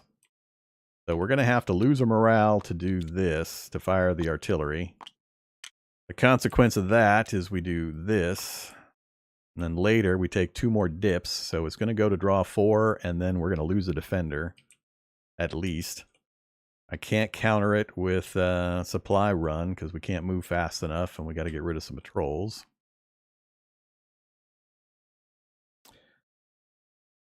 So, I could put the 2 volunteers there. I don't have anything that's critical to repair right now. I got plenty of people in the field. Timing-wise, though, I need to clear this patrol, or these guys if I can, get these guys run south, and then everybody needs to run for the fortress, because I need all the people dogpiled into the fortress by turn 11, because they're just going to be bullet shields and damage shields against the wave attack if it happens. So I need to get everybody in here. They don't do me any good out here. So really, we're done out here other than get these guys past the patrols, kill a couple, and that's pretty much it. Then everybody runs back into the base. We won't have the supplies to use them, but they're just going to be defenders counting towards our victory condition and bullet sponges. So, so maybe we might put those volunteers down there. We're not snuffling show. We're not shoveling snow. Repairing at the moment is not super critical. I would like to get a 4th person on the wall here, which we could do theoretically if we are willing to lose a troop, which I'm kind of willing to do. I think it's more important to get certain other things done. All right. So we did that. If we do one more and we do this, for example, that means if we put those 2 guys on morale, we go up 1, then down 2. So we lose a defender. That lets me fire the gun, plus get a guy here, plus get a extra heal point. Yeah, let's do that. All right. We're going to get pretty mercenary in the use of our guys. So we paid our stuff. We don't have any supplies. Can't do anything about it. We are going to do... Well, see, now I can do it differently, because now I've got these 2 guys that can fire the gun. These 2 guys... I could do all 3 of these for morale, and then put him... Well, I was hoping to get a guy in here.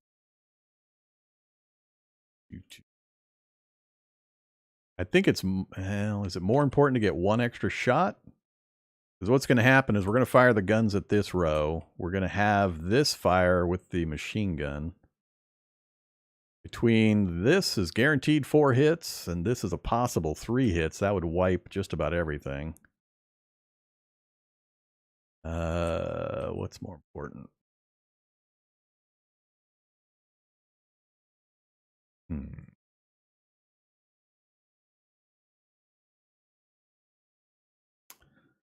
I think I need to focus on clearing this as much as possible.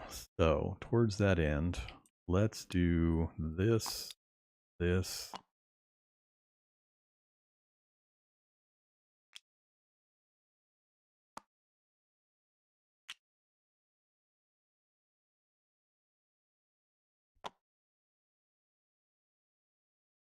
Unfortunately, I can't put one of these guys up here. I could put the officer in here, but then he can get bombarded back into the infirmary.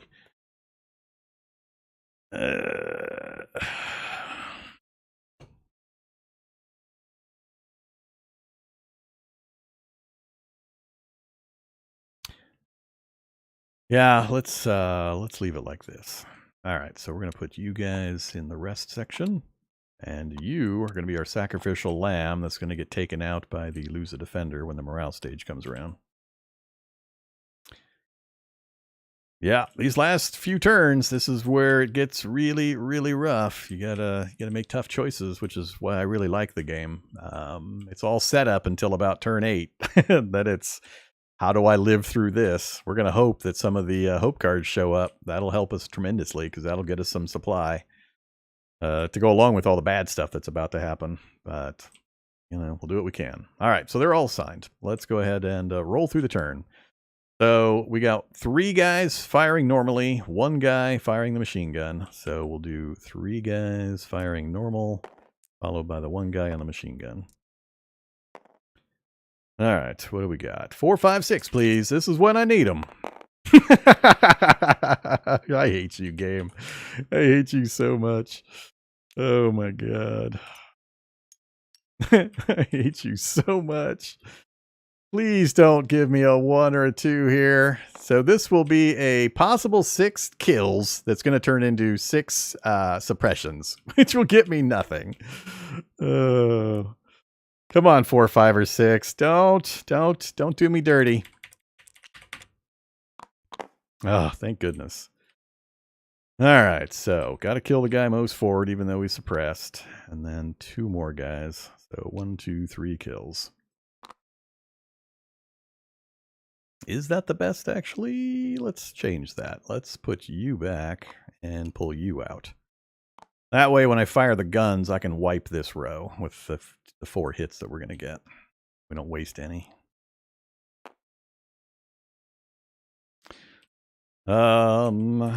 They're both 4 jam positions, so that doesn't matter. Oh yeah, we're not doing artillery yet. When we get to that point, I'll do the jam check. We're going to hope for a lucky not jamming. Okay, that is it for our attack phase. Oh, the machine gun. The machine gun does jam. That's automatic. So we're going to get maybe 1 more use out of it. We got to repair it next round, and then we'll get 1 use out of it if I repair it in the final one. All right, so walls are defended. Defense is still good. We're likely to have some of that erode through some of the cards that are coming up. And, you know, I need more guys over here. Well, let's go ahead and roll through the rest of it. So moving on to artillery fire. So we are firing the guns. We got 2 hits, which guarantees 4 hits. So all of these guys are removed, which is awesome. Then we jam. So we've got a 4 jam chance. So 4, 5, or 6, we do not jam. Please don't jam. I need this for next round. Yes! Awesome. We succeeded. Not jam. Moving on. Supply runs. Now it gets complicated. How am I going to do this? We're at 0 suspicion. So I can run somebody past, shuffle a unit, run somebody past. That's what we're going to do. I'm not, well, I do need to eliminate, and I don't have the artillery. So I need to take a chance with at least one of the soldiers. It's going to be that guy. All right, so we're at 0. We've got snow, and this guy can move the full 4. He can only go 3. So 1, 2, 3 puts him. 1, 2, 3. He gets to move 4. 1, 2, 3, 4. And we're going to shuffle this guy over here. So that was first check was at 0. Then I move this guy to put it back to 0. Second guy sneaks through, which puts it back to 1. Then we're going to use this guy to shuffle over two positions. Or do we go... Yeah, that's fine. Go to there, lower it back to 0, and then we're going to eliminate the patrol here. We'll move to this position, get us closer to home, and we're going to eliminate that patrol, which happens with no chance of failure, and it goes back to 1. I like it. We got, it's not guaranteed because the patrols coming out are we got 3 patrols coming out now, and they're coming out on this row. So he's in clear, but this one might have to dodge 1 more patrol to get in. If we get a 5 on one of our patrol numbers, then, which is a pretty good chance, he'll have to dodge. Then we need to get as many other guys in as we can. But overall, that worked out pretty well. Okay, that is it for supply run. Moving on, maintenance. We have no maintenance except for inspiring once. Get that morale pushed up 1 position. All the 5s are currently out, so yeah, we're going to get a 1 or a 2. 2s are out also. It's going to be a 1 or a 6. No, 5s aren't all out. We only have 1 5 out right now.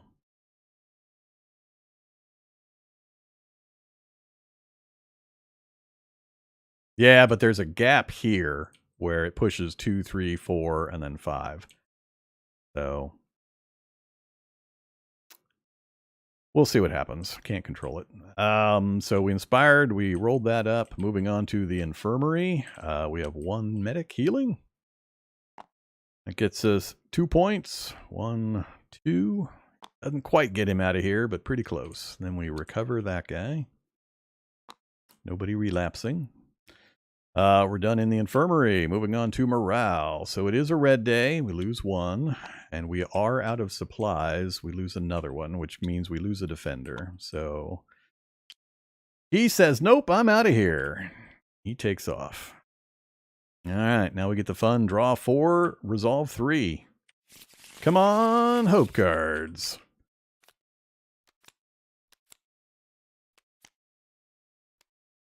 Hope card. Oh! Oh, so we only get hit by 1. And I think it's going to be the suspicion because I can't pay the lose 1. And I don't want to draw a hit tile, so it's definitely going to be that one. So you go back on the pile. We're going to gain 2 supplies. Oh, that was good for us. So good for us. And increase suspicion by 1. He was... Oh, that's right. I do need to do that. So I increase the suspicion level. You're out of here. And we survived that horrendous round. I've got an optimistic feeling. We'll see what happens. It can still go bad. We're all done. So we need to draw our 3 tiles, which is all of them in the bag. So no need to shake. Flip. So guaranteed to get the 1. Going here. Guaranteed the 5, which blocks me from that guy getting in. And 6. Yeah, time to go for the German retreat. I'm going to settle for any surrender I can get at this point. Maybe. We'll see what happens. It really depends on what happens in round 10. Because if I can keep the board clear, I won't get the machine gun next round. Because that gets fixed after the usage time.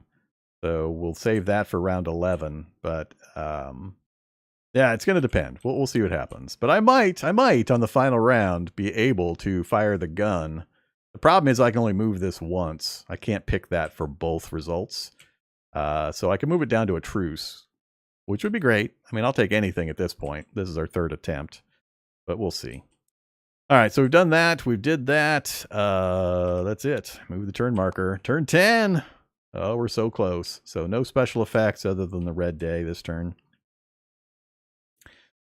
Let's see. So yeah, if I want the German retreat, I have to fire at this round and next round, which isn't going to happen. There's just no way. It's just no way. So if I think I've got it in the bag, we'll fire at that to lower the position on the turn 11. If I'm pretty confident we can survive 11 in the last stand, I'll take that chance, but it's going to be dicey. Okay, time to draw our card. Siege 2. What did we get this time? Last time was absolutely horrendous. This time, ooh, add 2 more to the hit bag. That's actually pretty good for us. It's snowing again, which is bad because now we have to draw a hit tile immediately. So that part sucks. But, you know, we're probably going to move this and get some more artillery out in the field, but we only have 1 more turn of bombardment to withstand. Actually, no, we might have 2 turns. I forget all of the effects that are on the last stand cards. All right, but whatever. We added 2. It's snowing. I got to draw a tile from the bag because we let snow build up. Another morale loss. Okay, so we're starting with low morale again, and that means, again, we're going to be in supplies this time. But we'll be red day, so we'll see what we can do. Problem is the timing. I have to do this before I get my supplies brought back in, so it's going to be rough. All right, back to the card. So we did that. We did the snow. Germans have been observed assembling their new artillery reinforcements. Soon we can expect heavy bombardment. So it's only 4 infantry at least, so we do have to get the air tile tokens done.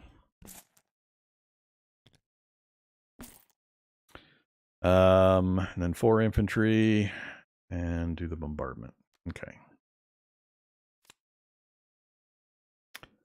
1, 2, 3, and 4. Looking pretty good. And the bombardment. Another 2 draws from the deck. Uh-oh. Injure a defender in defense position C. So, once again, this poor defense position. So we got you and another one got to get injured. And, oh, my officer. Ouch. All right, we'll roll for the officer first. Good roll. And the soldier. Also a good roll. We just got to hope nobody gets sent to the infirmary this round. Which is fairly likely. We got 3 defense with 5 rolls, and they need 6s, so pretty good chance. Well, they got 6 rolls total, but pretty good chance we won't have 3 injuries, or 4 shots total. So we'll see. And these guys will all come off this round anyway, so I don't have to do anything special to recover them. And I don't have the supplies to bring more out, so you know. And we've got our 2 soldiers to put on the artillery. And 2 guys to repair if I spend morale. All right, we're done, right? That's the... Oh, that was the bombardment. So now I've got to actually do the attack. Okay, 5 guys firing at us. I want... And we'll just see what we get. Who cares what I want? 1-6. So 1 hit, and then no effect for everything else. That is a really good round for us. And then the solo guy in Sector 2. Another hit. Perfect. That's exactly what I needed. So 2 hits we can easily block with our defenses, so they do nothing. And nobody advances, which is the more important thing. Yeah, if we can just get a few more hits. Oh, that's looking good. I just need to stack up my area here with bodies, and I think we'll be able to get through this. All right, we are done with the German infantry phase. Moving on. So we move you guys over. I am going to spend morale this turn because we're going to get a 2 morale boost from these coming in. So I am willing to spend 2 morale to get 4 guys pulled over. those 3 plus you, and you'll go to rest. That gives us some options. Next up, we lost one of our positions, and we lose the other 2. It can get real ugly. We do have the gun available this round, which is almost the most important. As long as I'm guaranteed to wipe 4, and if we can just get 1 or 2 hits, I might actually be willing to put a guy here to guarantee the other 2. Because 2 guys on the guns plus 1 guy, 1 soldier. I only got 2 soldiers. I can't do that. So this is guaranteed.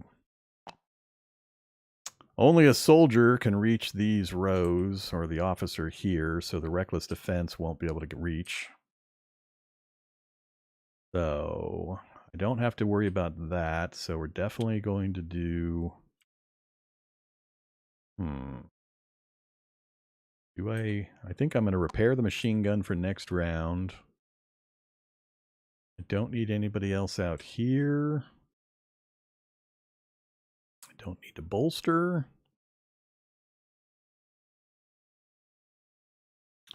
This, I think I need to repair again. Because what I'm worried about is the gun jamming. I'd like to keep it operational. So I'll repair twice. We'll repair the gun and we'll repair that.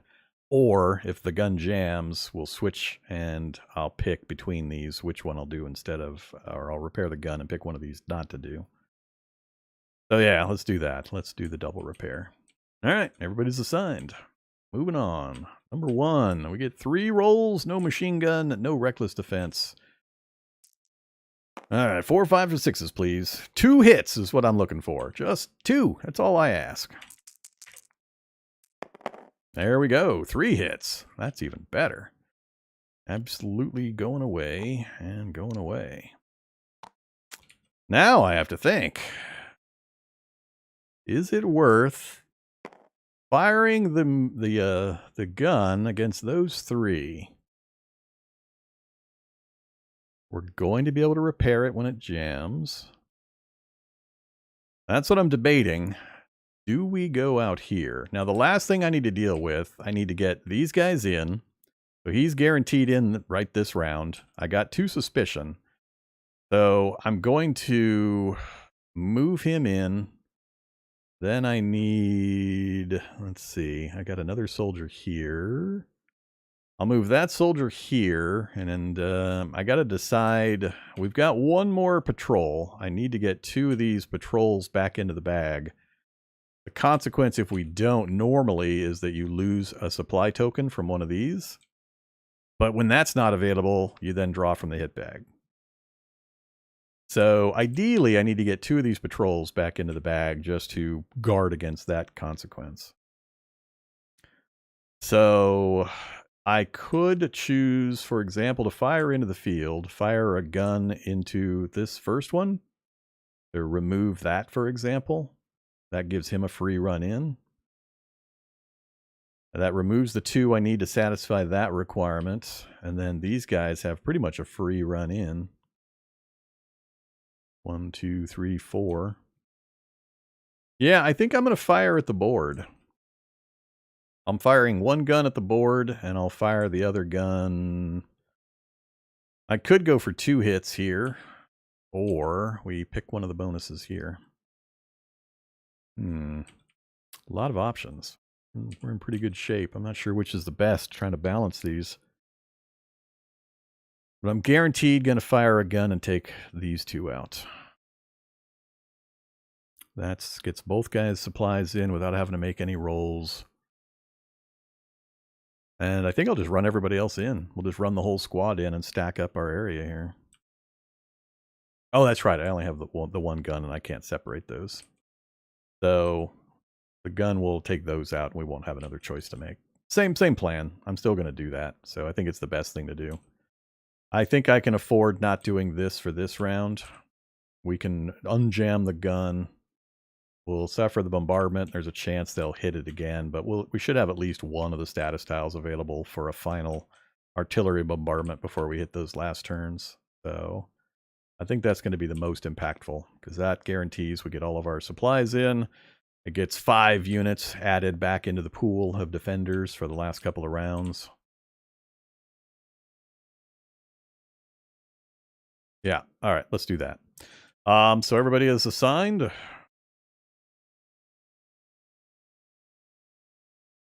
Actually, we had already assigned everybody. Yeah, we're all set.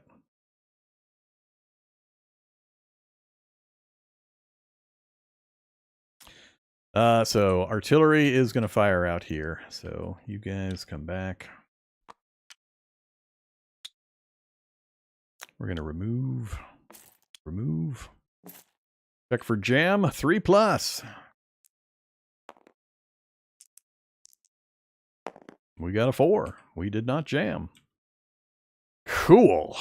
Now if we can just avoid the gun getting hit in the bombardment, then what I don't want is, I mean, we'll at least have one position because we're only going to draw 2 tiles. I think what would bother me the most is if they got multiple hits on our defensive positions, but we'll see. All right, so the gun's done. Supply run. So we got a clear run in. We're bringing those back and bringing that back. And then 1, 2, 3, 4. 1, 2, 3, 4. And that's everybody, right? Nope. 1, 2, 3. So we got the 2 guys in the patrol bag to satisfy that, so we won't take that hit. We're bringing everybody back in. Yeah. All right, first.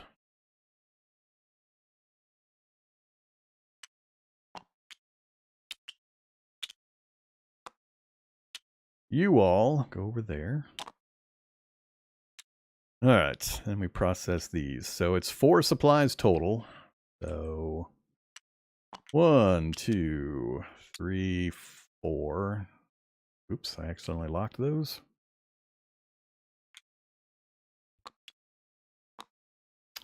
Next up, we get a morale for each. 1, 2. Then we get 1, 2 on the suspicion track. And we add 2 misses to the hit bag.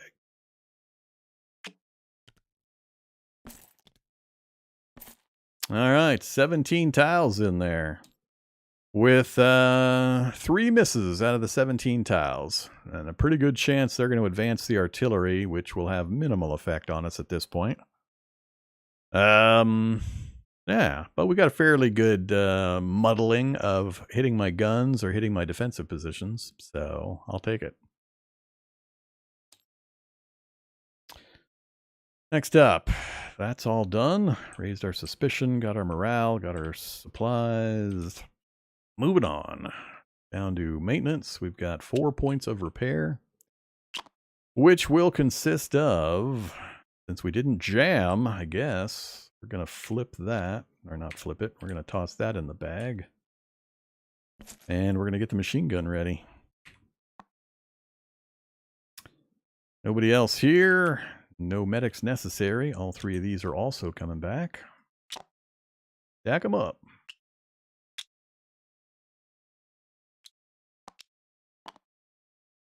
Okay, done in the treatment room. And off to morale. So it is a red day. We have supplies. No, and no. So 1 more. All right, draw 3, resolve 2. I'm hoping for 1 final hope card to show up.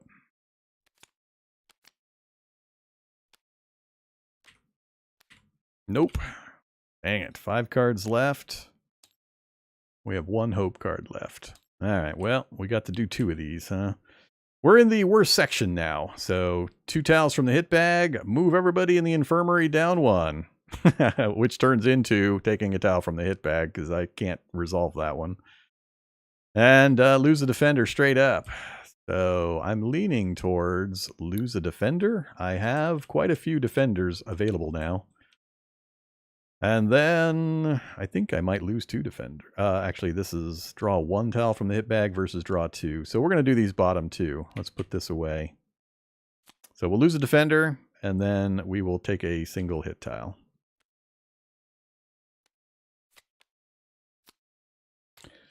All right, goodbye. Actually, I might get rid of a medic. Get rid of the volunteer. All right, and then 1 hit tile. Defensive position A. Damn it. That is not cool. Not cool. That was not a good one to draw right then.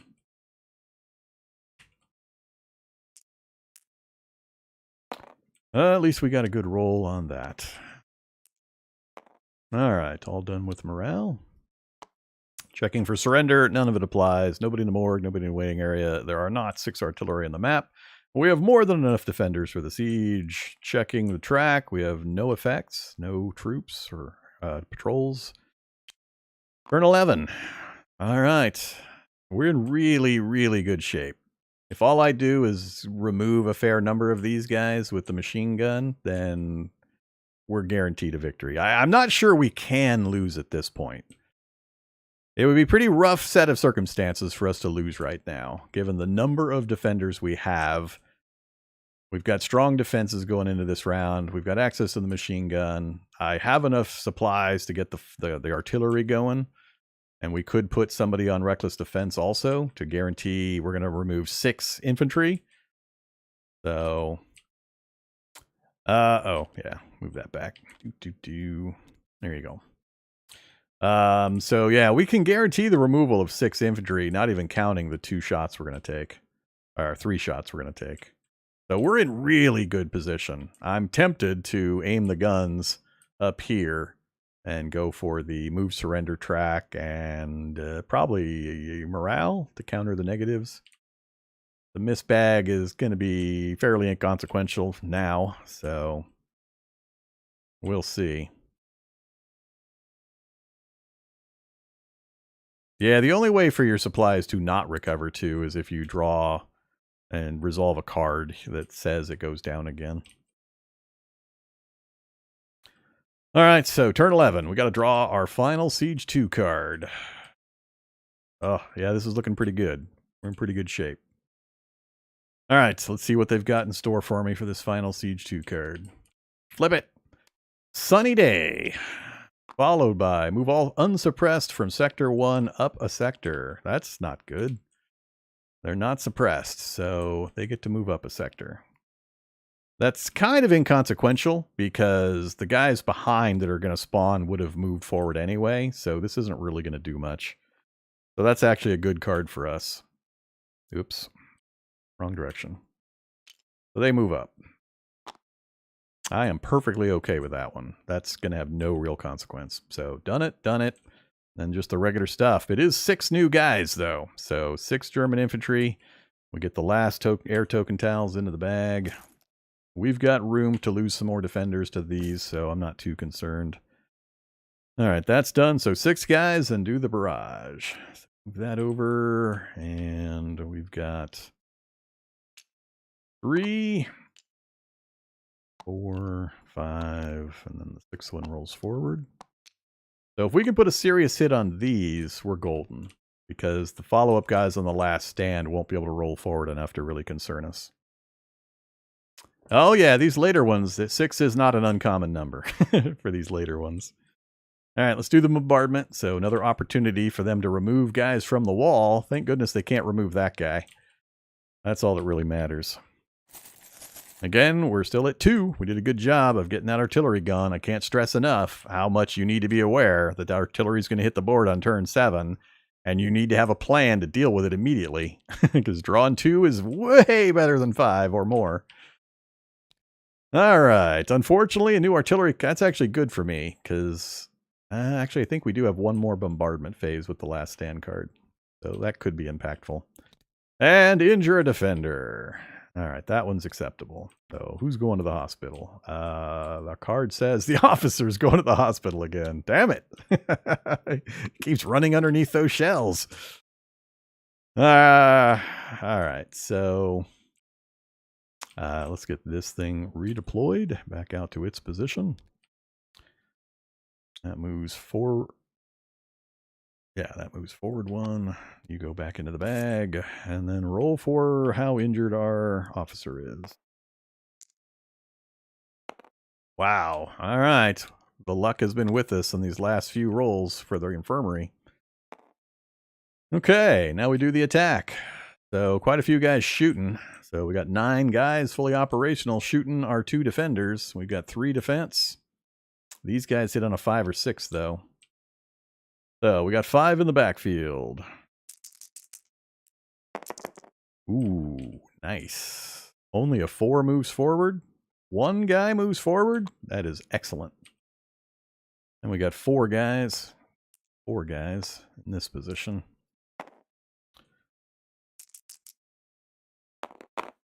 One hit and 1 movement. How do I keep locking you guys? 1 hit. 1 movement. Well, that was an excellent roll for us. So no consequences. So the hit does nothing. And then you move forward and you move forward. Okay. If all I can do is remove these, we're pretty safe. And we're guaranteed to remove that whole row. And then I've still got a standard shot plus the machine gun shot to wipe away a bunch. So, yeah, I think we got it in the bag. This is my last opportunity to fire the artillery if I wanted to try to go for a better victory. And I am so tempted. We're probably in a strong enough position. It's guaranteed that we're going to win. I can't think of too much that's going to happen on the last stand card that's going to cause a loss because we have such a huge number of people that can absorb damage. And they're not going to have an opportunity to get pushed forward into the charge position, which is really what kills you in these later stages. It's your inability to keep removing the German infantry, and they just keep stacking forward into the charge box and then eliminating people quickly. So I don't think we can lose, but we'll see. We'll do this first, depending on what happens. If I get 2 hits and a couple of hits on the machine gun, and I can at least wipe these guys, then I would probably take the shelling of the airfield and move the surrender marker down. So we'll see how it goes. All right, we're done here. So nothing else to do. Let's do this thing. So last round, do I do 3 out of 4? Do I care about the 1 morale loss for being out of supplies on this round?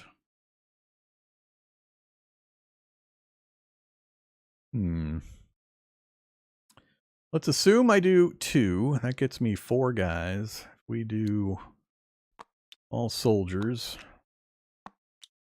I again don't have anything to worry about in the medical tent. Plus you get moved over. So that by itself lets us fire the gun. Lets us do a repair if I need to unjam, or I can repair that position.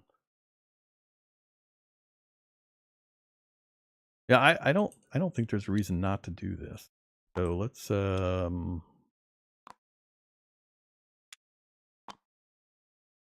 yeah, I guess we'll do that. I could even do 2 more and lose a morale, but we're already going to Red Day lose 1. We're going to out of supplies lose 1. Nothing else will apply.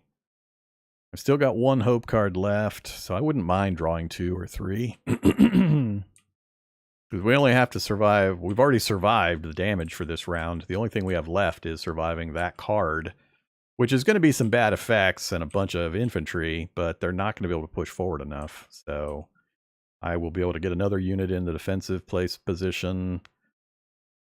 Yeah, I don't think I can. I got nothing else going on out here.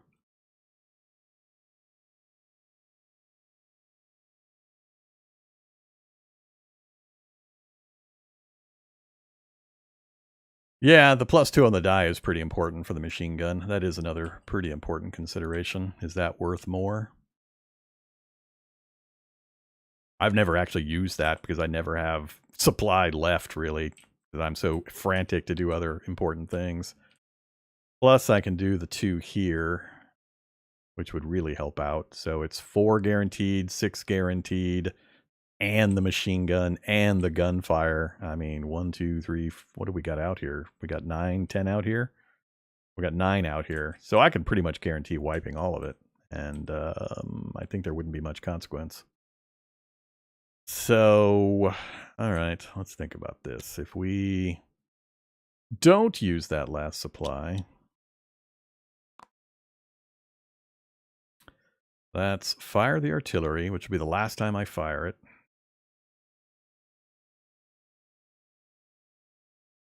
Then one guy on the wall, one guy reckless, and the volunteer doing whatever he wants to do. So let's pull that back. We'll go with just what we've got here, and we'll go ahead and take the +2 supply. We'll use that up for the guarantee, well, not a guarantee, but for vastly increasing our odds of killing 3 guys. That'll get us up to 7, 8, 9. That'll wipe everything out here if we get a hit. If we don't roll a 1. Shovel snow. I told you. I stuck to my guns. I determined my strategy from here forward is to just get the first few, and if you get a decent one, lay off and do other things. I think my previous plays I've done too much into the snow deck. Well, I can only do one thing with the guns, so I can lower the surrender marker and get 2 supply. So I have to fire at the airfield, and I can pick 2 of these 4. And that wouldn't be bad. I would get the supply back if we did that. But that means I'm not getting 4 kills out here. So it really depends on what happens here. All right, let's go ahead and commit to this. The artillery will be optional depending on our rolls over here, so I need the supply point to get the bonus, so we can't put more guys over now. Yeah, let's go for this. So, oops. All right, you two are absolutely firing the fully operational gun. You are going to there. You are going to there. And you are doing what? What am I doing with you? There's not really much I can do with a single guy. Single of that type, anyway.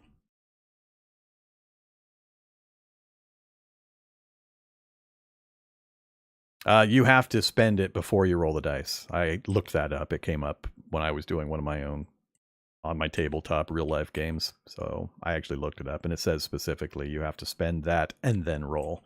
You don't get to modify after the fact. I can't... Well, I mean, I could... all right, let's go ahead.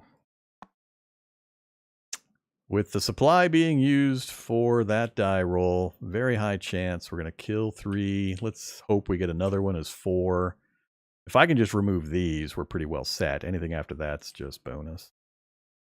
So, yeah, let's bring 2 more over. So you and I guess don't need a medic. Don't need a medic. So we'll bring these 2 over. That will get us... Everything is filled in here. I guess I could do... Repair's not really going to do much. Because once we finish our turn, we just draw and resolve this card and it's over. We're not going to get another turn.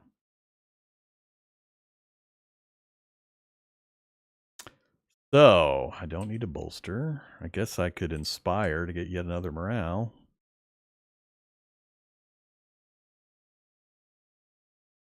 I don't see much else being all that useful. Everything's being done. So let's do this. Oops.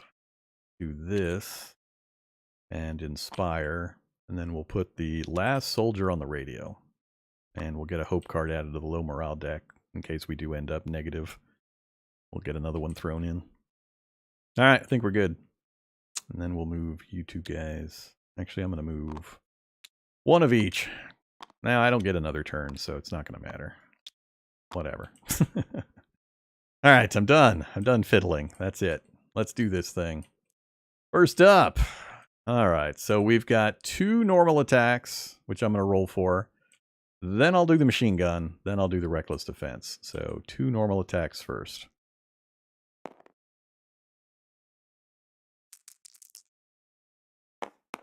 Ah, of course. Okay, so that didn't help. Next, we'll do the machine gun. So we are going to spend a supply point to get the bonus. So 1 supply, get a +2 on the die roll. So a 1 is a suppress, and everything else is kill 3 guys.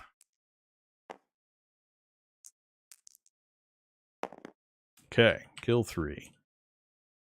So, if I... Let's see. I've still got the guaranteed 2 kills, which means we're going to get 5 total, which is both rows. So it doesn't really matter what I pick. So we got the 3 kills, and then that will get these other 2. So cool. All right, so flip that for the machine gun. Pull him out of reckless... Oh, he goes into the infirmary for reckless defense. And these guys all get eliminated. Come on.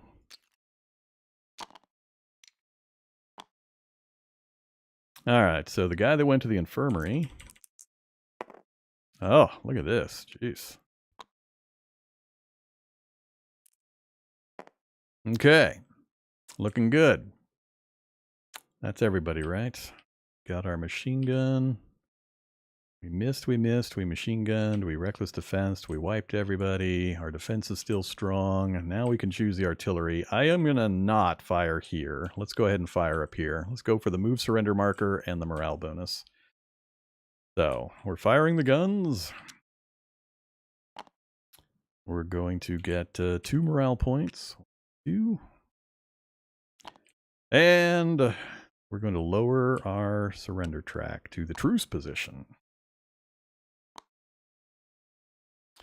Okay, guns are fired. Now rolling for jam, which is our last time we can fire it, so it doesn't really matter. But we need a 6 for it to not jam.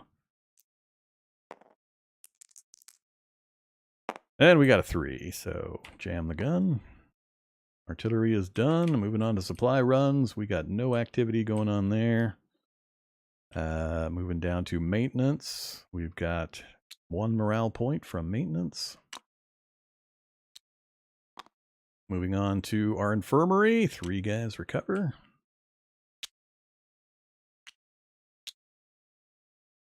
All done there.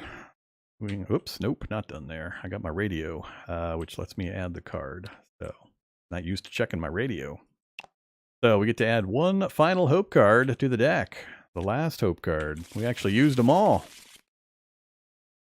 Alright, now infirmary and such are done. Moving on to morale. So, it is a red day. We are out of supplies. Nobody in the waiting area, nobody in the morgue, nobody in red sectors. So, null case. So we don't draw anything, we don't lose anything.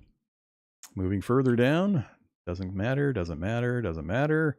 We got plenty of people. Checking the final one. We have 2 more patrols, and we are on the last stand. So, we draw the patrols back out of the bag. 6. And 5. And we do the last stand. Here we go. Last stand card. There's only 3 in the deck. We got Snowy. Draw a tile from the hit bag. I never did get much snow work done, so let's do that first. All right, hit bag. What you got for me? Ah, glorious, glorious. I love it. We seeded the hit bag successfully. We got... what did we get? 3 or 4 of our mistiles out of the bag. So we did a really good job there. All right, so the snow effect is done. Injure 2 defenders or move surrender 1 level up. And they have to be soldiers to start. So no problem. We got plenty of people. So injure and injure. Roll 2 dice. I can't account for the luck on the injury late game. Mid game, we were pretty poor. We're getting paid back for that mid game run we had. But there's not going to be another round, so it doesn't really matter. The fact that I had everything cleared is what's going to save me. Because normally you get to this point and you got beds all filled. You got people littering the waiting area. You got a guy in the morgue, and it's just nonsense. All right, so we have done the injure 2 defenders. We do not have to move the surrender level. Now we have 7 infantry coming. So it's more tiles, which we don't have any left. We got a bombardment to deal with. So we're going to have 3 more pulls from the bag. And then we have a 7 infantry attack. And then we have the final wave. So let's leave this here for now. Nothing to add. Let's do a bombardment. So 3 more tiles. 1, 2, 3. So gun 1, that's inconsequential because we can't fire the gun anyway. Next up, injure a defender. So unfortunately, somebody's going to the waiting room. Another soldier.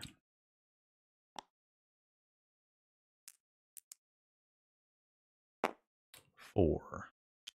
No problem.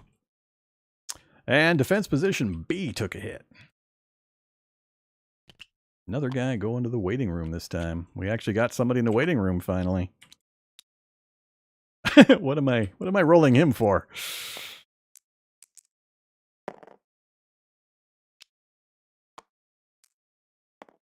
Okay, so we have done that. We've done that. We had 7 German infantry.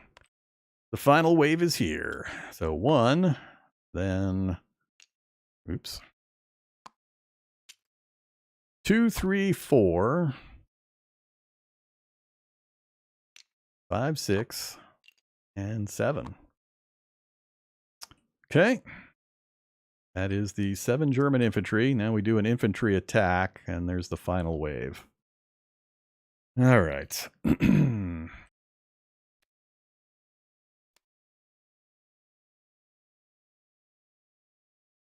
I do need to double check something. Before we finish this out and we do this fight, just need to verify the timing of that that final wave option. All it does... Oh no, I remember now. All right, we're fine. The danger here is if they get enough hits to blow us off the wall. But even if they do, it just means they're going to be able to advance multiple times, and we have plenty of people. So we got this in the bag. I'll show you how it works when we get to that point. But now that we've got the infantry on the board, we just go ahead and do a normal attack run. So let's roll 5 dice, roll 5 dice, roll 1 dice. So let's see how many hits we get. So a single hit, that's pretty good for the first group. And then 2 move ups, oops, which won't be too consequential. Come on. I guess it could be. And then we do another 5 for the second sector. Whoa! Well, that sucks. So that's 3 more hits. So that guarantees we lose at least one of the guys. Please don't hit. If you don't hit, we're in good shape. So far, we're at 4 hits. We absorb 3, so 1 guy gets injured. As long as he stays up, we're okay. So this is the important one. We're still going to win, but this is the one we don't want to have roll a 5 or a 6. All right, cool. A 2. So that's a grenade hit. We had a 3 as well over here. All right. Now we parse things out. So we only had a single grenade hit, doesn't have an effect with only 1. Then we had 4 hits, 3 of which get absorbed by our defense. 1 goes through and injures this guy. And he gets injured number 2. So number 2. That takes care of the hits. Then we have movement, starting as far forward. You go here first. Then these guys, only 1 guy can move forward, and then he advances to that position. All right, so once we've done that, if we look at the card, that's what this little arrow here means. This is the final push. This is where they're just going to yell and charge the wall. And how it works is it's an either or. The question is, do you have any defenders on the wall?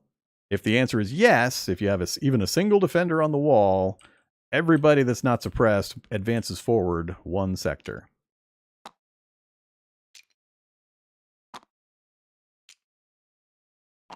If the answer is no, you have no active defenders on the wall, they all move forward 2 sectors. So we would have had 3 guys end up in the charge box had we not had this guy, if he got hit and he got moved off.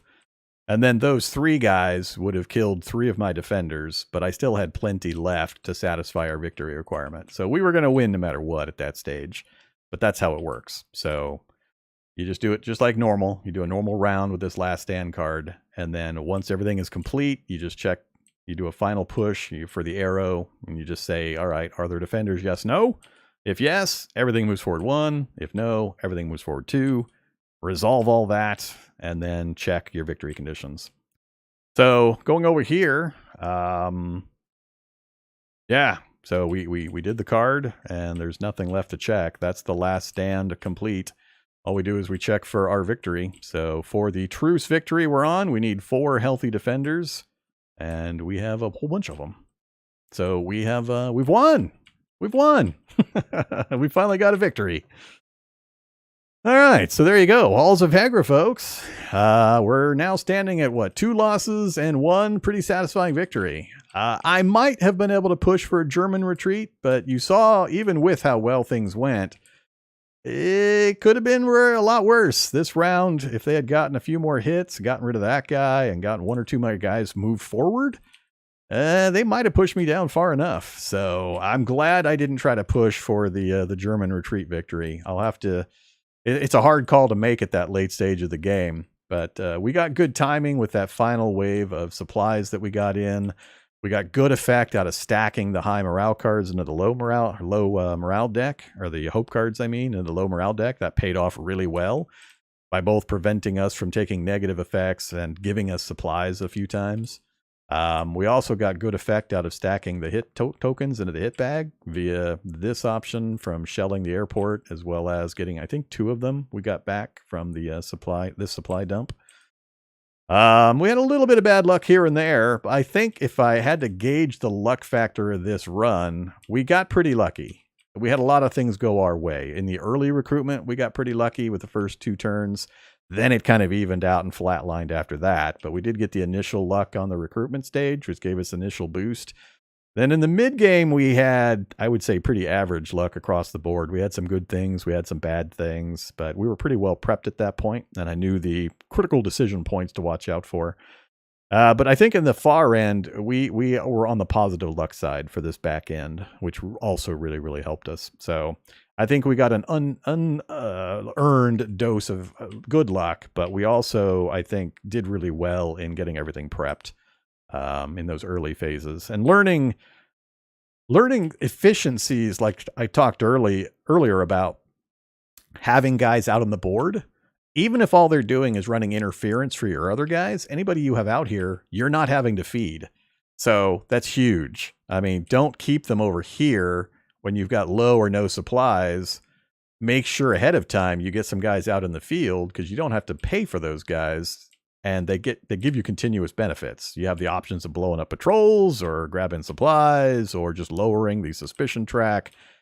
That is really important. It's really powerful. Same thing with on the walls. These guys don't require supplies, and they stay on the walls. So always try to keep it occupied, and always keep a surplus of a few guys if you can manage it. I mean, if you get totally hosed on the recruitment in the first few phases, it's going to be rough going no matter what. But if you can manage it and you've got the spare guys, if you have more guys than you have supplies to keep going, try to shove a few guys out here and get some stuff done. But yeah, knowing the timing of the patrols and all that, you just got to play the game a while in order to kind of learn some of the efficiencies. But this one went well. So I would like to think this was a combination of a fair bit of good luck in some rolls combined with some pretty good decision making. I can't think of too many things that I did wrong. The one that sticks out at me is that early guy I lost when I pressed my luck on that soldier that I got captured by the patrol. That one I think was a misstep. But other than that, I can't think of too many things I would have done differently in this run. But getting that second gun and then saying, nope, I'm done with snow cards, I think that was also critical. It absorbs so much of your available manpower to keep drawing these snow cards. And they can be valuable, but especially if you get up to like turn 6, stop drawing snow cards. You're going to be desperate for getting other things done, even if you're having a good start. So I think it's my strategy is still going to be grab 2, 3, maybe 4, depending on how things are going, and then just leverage into whatever I get. So we barely use this, but only because we got so many. I stacked my morale, which is the other trick that you need to really know and understand, is take opportunities to stack morale and get these hope cards into that deck. By the time we did that, we didn't really need the radio. We had used so many hope cards already. But yeah, just learning some of the tricks. Stacking morale to get the hope cards in, taking whatever opportunities you can to get the mistiles into the hit bag, getting the gun operational, and holding using it until you get the full operational. is just so beneficial. It's worth holding around and then firing it at full strength, and then just keep repairing it after that. Just repair the one thing, fire full strength, repair, fire full strength. Just keep doing that. Otherwise, you end up getting one hit, and then it gets damaged, and it's hard to keep up and keep it operational. So, lots of stuff. All right. Yeah, so had a good time. I really enjoy Halls of Hegra. I can't recommend it enough. So, if you get the inkling, feel free to go out and purchase a copy yourself. I've got a link in the YouTube side if you go visit there to the Game Found page. You have to buy it basically through kind of crowdfunding project type stuff. But last I checked, there were still copies available in the current print run, and they're printing more for next month. So might have to wait a little while. But I got mine about, I think it took a week from the time I ordered it for it to arrive. So... but yeah, awesome game. Really like it. It's one of very few games that I think has a very interesting decision space, very high tension level, and it is tuned and geared towards the hard side, which is great. Too many games are pushovers for me after so many decades of playing these types of games. I really enjoy the challenge. I don't mind at all losing over and over again, as long as I feel that my decision making could have influenced it. So my current white whale victory is utter disaster in the early recruitment phases, but still winning. That's what I'm actually after. This run, we got pretty good luck, carried us along fair ways.